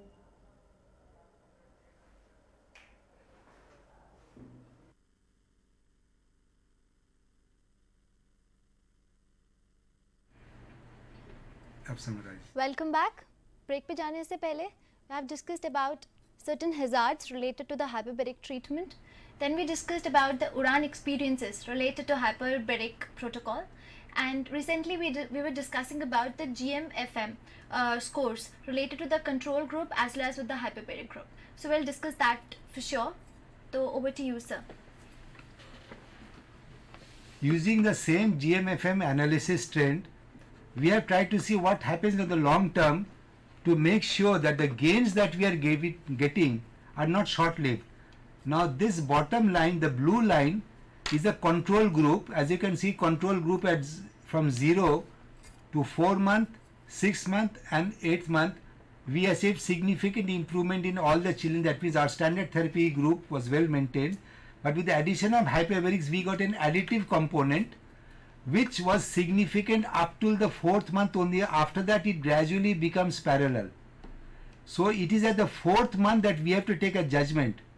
If the difference from standard therapy is significant, then we advise parents एक बार और हाइपरबेरिक कीजिए. अगर ये डिफरेंस सिग्निफिकेंट नहीं है तो हम लोग बोलते हैं सिर्फ आप कीजिए, क्योंकि टिल 4th मंथ तक ये गैप बढ़ता रहता है. 4th मंथ के बाद ग्रेजुअली ये पैरेलल हो जाता है, लेकिन कोई रिग्रेशन नहीं है. कॉग्निटिव इंप्रूवमेंट भी इसी तरह से हम लोग ने चेक किया. इसमें हमने पाया कि all 3 hyperbaric groups were statistically better than the control groups in cognitive improvement. So this was parallel to the GMFM group. And special education cognitive test, there was no significant difference between the HB air group and the HB oxygen group. So once again, whatever we got in cognitive, we are again getting in GFFM and vice versa. So both GFFM and cognitive are running parallel. Right. So tolerance wise, we have done 84 children at 40 sessions of HBOT and 24 children at 40 HBOT and 20 control. No difference in tolerance. There were a few relapses of epilepsy in both control group as well as that. No claustrophobia in children, though some mothers had a problem. We had no behavioral problems inside the chamber and no deterioration in any child treated till date. So what we have to now remember is this, that look at the green line. Without treatment also a CP child improves in time. But with intense standard therapy, the blue line, we can get a big jump. With intense standard therapy plus HBOT, we get an additive component of the white line. Now some gap will still remain, but the gap need not be so wide. And this is why we are advocating that cerebral palsy children should not only receive intensive standard therapy, which is the foundation of all therapies, but the additive component of HBOT gives an additional benefit. So hyperbaric therapy is an adjuvant to standard therapy. It does not replace standard therapy. It is not, it is the OTPT which is paramount. And here what you can see here, that we have to channelize the revived pathway. So dormant pathways are there. HBOT is reviving it. Now the OTPT steps in to teach the revived areas how to perform much better. So measuring the ability is a very complex process, which I am sure that these are all therapy centers who are looking at me today and listening to me. You are already doing it, and education must be planned very carefully. We must gain the child's confidence, should customize the sequence, because everything is target oriented, and to give you the target there is just nothing like GMFM 88. It tells you this is the percentage of rolling, this is the percentage of sitting and all that, and it is that which will give you the targets. Assessments must be comprehensive, which must comprise of gross motor using GFFM, fine motor and hand function, postural reactions, handwriting assessment, cognitive, play assessment, social skills. And now Dr. Anand, would you like to discuss on this, how we fix the targets? Now we will discuss about role of GFM scale. ये हमारे जैसे मैंने बताया था कि gross motor function measuring scale है, उसके बारे में डिटेल्स आपको बता रहा हूँ कि this scale is a 4 point scoring system. 4 point क्या क्या है, तो 0, 1, 2, 3 है. 0 means child is not able to perform that function, a particular function जो हम देते हैं, और 3 means it is there to be normal, child perform that function just like a normal children. and for each item and it contains total 88 items in 5 different domains. Total जो हमारा GFM score जो हमने किया है वो 4 हमने कहा 0 to 3 तक है, और फिर टोटल 88 आइटम्स है 5 डिफरेंट डोमेन्स में. क्या क्या है different domains? lying and rolling, it contains total 17 items. Sitting, it contains total 20 items. Just like that, crawling and kneeling 14 items. Standing 13 items. Walking, running and jumping 24 items. आप ये देख सकते हैं कि जैसे बच्चे का डेवलपमेंटल माइलस्टोन का जो सीक्वेंस है, उसी तरह ये GFM स्केल का जो हमारे 5 डिफरेंट डोमेन्स है वो हमारा बेस्ड है कि जब तक बच्चे का लाइंग और रोलिंग नहीं आएगा तब तक हम सिटिंग को अचीव नहीं कर सकते. अब रह गई बात कि लाइंग और रोलिंग में 17 आइटम है. 17 आइटम का हमने वो जब निकालते हैं परसेंटेज आउट ऑफ 100, इसमें से बच्चा अगर 70 to 80% अगर वो स्कोर करता है लाइंग और रोलिंग में, then we will focus on sitting. Okay. Sitting also contain 20 items. Again we have to look कि in these items if a child scores 70 to 80%, then we will focus on crawling and kneeling. But unfortunately हमारे देश में या बहुत सारे centres ऐसा हो रहा है कि बच्चा आता है, इसको इग्नोर करते हुए, बिल्कुल बच्चे में हेड कंट्रोल भी नहीं है, लेकिन वही सर जैसे बताया गेटर्स AFO HKFO लगा के खड़ा कर दिए और उसको वॉकर देके चला दिए. भाई ऐसा कभी नहीं हो सकता है, ऐसा कभी नहीं हो सकता है. हर चीज़ का एक सीक्वेंस बना हुआ है और हमें इस पर फोकस करना है. इसलिए मैंने कहा कि हमें काफ़ी हेल्प होता है. मैंने कहा था ना कि बैकबोन हमारे थेरेपिस्ट का, तो ये हमें इन आइटम्स से हम बच्चे को जज करते हैं, बच्चा हमारा कहाँ है और हमें कैसे प्रोसीड करना है. मतलब it also follows the developmental sequence. Yes, it is based upon that. Just have a look. Now the prognostic role of GMFM. GFM केवल एक डायग्नोस्टिक डाटा ही नहीं है, ये प्रोग्नोस्टिक डाटा हमें देता है. जैसे बताया कि हर चीज के सीक्वेंस है, कैसे बच्चा कहाँ जा रहा है और कहाँ तक जा सकता है बच्चा. एक अब ये तो हम प्रॉमिस तो नहीं कर सकते कि बच्चे को हम चला देंगे, बट हम एक जोर एक आइडिया दे सकते हैं कि बच्चा कहाँ तक जा सकता है. अच्छा सर, अगर जैसे ये हमारा जो टूल है GMFM, इससे हमें पता लग जाएगा बच्चा किस लेवल पे है. हाँ. स्कोर हमें पता लग जाएगा. हाँ. तो हम क्या उस पर्टिकुलर स्किल को जहाँ बच्चा लैकिंग है उसको हम ले सकते हैं GMFM से उसको सिखाने के लिए, या it's just for the assessment? No, बिल्कुल आपने सही बात कहा कि असेसमेंट है, लेकिन जो मिसिंग है हम इस स्किल से उसको बाहर उठाते हैं और पेरेंट्स के सामने बताते हैं कि देखिए आपके कहने का बच्चा बैठता तो है, लेकिन बैठने में बताया सिटिंग में there are 20 item. 20 different areas में हम चेक करते हैं कि बैठने में और क्या क्या चाहिए, तो वहाँ बच्चा डिफरेंट एरियाज में हमें मिलता है जहाँ बच्चा कम रहता है या उतना अच्छा स्कोर नहीं कर पाता. 0 to 3 जो मैंने बताया आपको नहीं कर पाता है, तो फिर हम वहाँ दिखाते हैं. जैसे आप देखिए यहाँ पे जो कैसे हमको ये है कि GFM करने के बाद हमने भी बताया कि बच्चे को HBOT का कितना सेशन दिया जाए, कैसे हमें ये जानेंगे कि HBOT बच्चे को हेल्प कर रहा है, फिर हमें उसके लिए जाना चाहिए या नहीं. इन लोगों को देखने के लिए जो ये है GFM हमें काफ़ी मदद करता है. कैसे करता है? तो जो अनट्रीटेड ग्रुप के बच्चे हैं, जिनको केवल जो अनट्रीटेड, जिनको कुछ नहीं दिया गया, ना तो स्टेनर थेरेपी दी गई, ना ही हाइपोबेरिक ऑक्सीजन ट्रीटमेंट जो भी दिया गया, तो उनमें जो मीन मिला हमें GFM स्केल पे वो 0.1 पर मंथ था. ऐसा नहीं तो उन बच्चों में डेवलपमेंट नहीं होता है, लेकिन 0.1 पर मंथ होता है. ओके. जिन बच्चों को हमने HBOT आइदर 1.75 पे HBOT पर दिया या फिर 1.3 HBOT पे हमने जो दिया, उनमें जो रेट ऑफ इम्प्रूवमेंट मिला GFM स्केल पे, that was 1 per month. We just analyse कि 10 टाइम्स बेटर है हमारे वाले जो अनट्रीटेड ग्रुप के बच्चे हैं. तो और हमारा जो उड़ान का डाटा है इस डाटा से बिल्कुल मैच करता है. हमारा जो डाटा है, जो इंटरनेशनल डेटा है वो यही है. Untreated 0.1 per month, with intense therapy 0.4 to 6 per month, addition of hyperbaric 1 to 1.4 पर, लेकिन 4 महीने के लिए. okay. बढ़ के फिर वो पैरेलल हो जाएगा. लेकिन अगर हमें 1 या उससे ज़्यादा मिला तो दोबारा हाइपेबरिक कीजिए. 1 से कम मिला और हाइपेबरिक मत कीजिए. okay. तो ये हो गया प्रोग्नोस्टिक. ये हमें और हम पेरेंट को बोल सकते हम जो थेरेपी करेंगे इतना दिन में आपको हम इतना चेंज दिखा देंगे. वैसे जैसे हाइपरबेरिक जब हमने किया, जब हम हाइपरबेरिक ट्रीटमेंट करते हैं, जब वो खत्म होता है, जैसे सर ने बताया 90 मिनट्स का ड्यूरेशन होता है, उसके खत्म होने के बाद कुछ ऐसी एडवाइस होती है कि कुछ प्रिकॉशंस लेने चाहिए या something to be followed at home? कुछ नहीं, कुछ भी नहीं. कुछ नहीं. जुकाम से बचे रहे, बीमार बच्चे के पास नहीं जाए, नहीं तो उनको छुट्टी लेना पड़ेगा। So moving on to the next slide. हाँ, वही हमने बताया कि कितने HBT के सेशंस होना वो चाहिए। डिपेंड करेगा GMFM पर। Right. 4th मंथ में अगर चेंज 1 पर मंथ या उससे ज़्यादा है तब दोबारा HBOT हेल्प करेगा। एसोसिएटेड प्रॉब्लम्स ये सारे इम्प्रूव होते हैं, तो ऑलरेडी डिस्कस कर चुके हम लोग। और प्रोटोकॉल जो है तो सारे थेरेपी सेंटर्स जानते हैं, it should be carefully followed. और ड्यूरेशन जो है 21 साल तक लड़कों में, 18 साल तक लड़कियों में मैंडेटरी है, नहीं तो रिग्रेशन होगा बॉडी, ब्रेन का नहीं होगा। जो कॉग्निटिव इम्प्रूव किया, जो इंटेलिजेंस इम्प्रूव किया, कोऑर्डिनेशन वो रहेगा। ब्रेन पैरामीटर जो इम्प्रूव कर गया सो कर गया, लेकिन बॉडी जो रिकॉन्ट्रैक्चर, टेंशन ये सब होगा अगर उसको ये protocol till bone age, adult life तक अगर नहीं किया गया तो ये प्रॉब्लम होता रहेगा।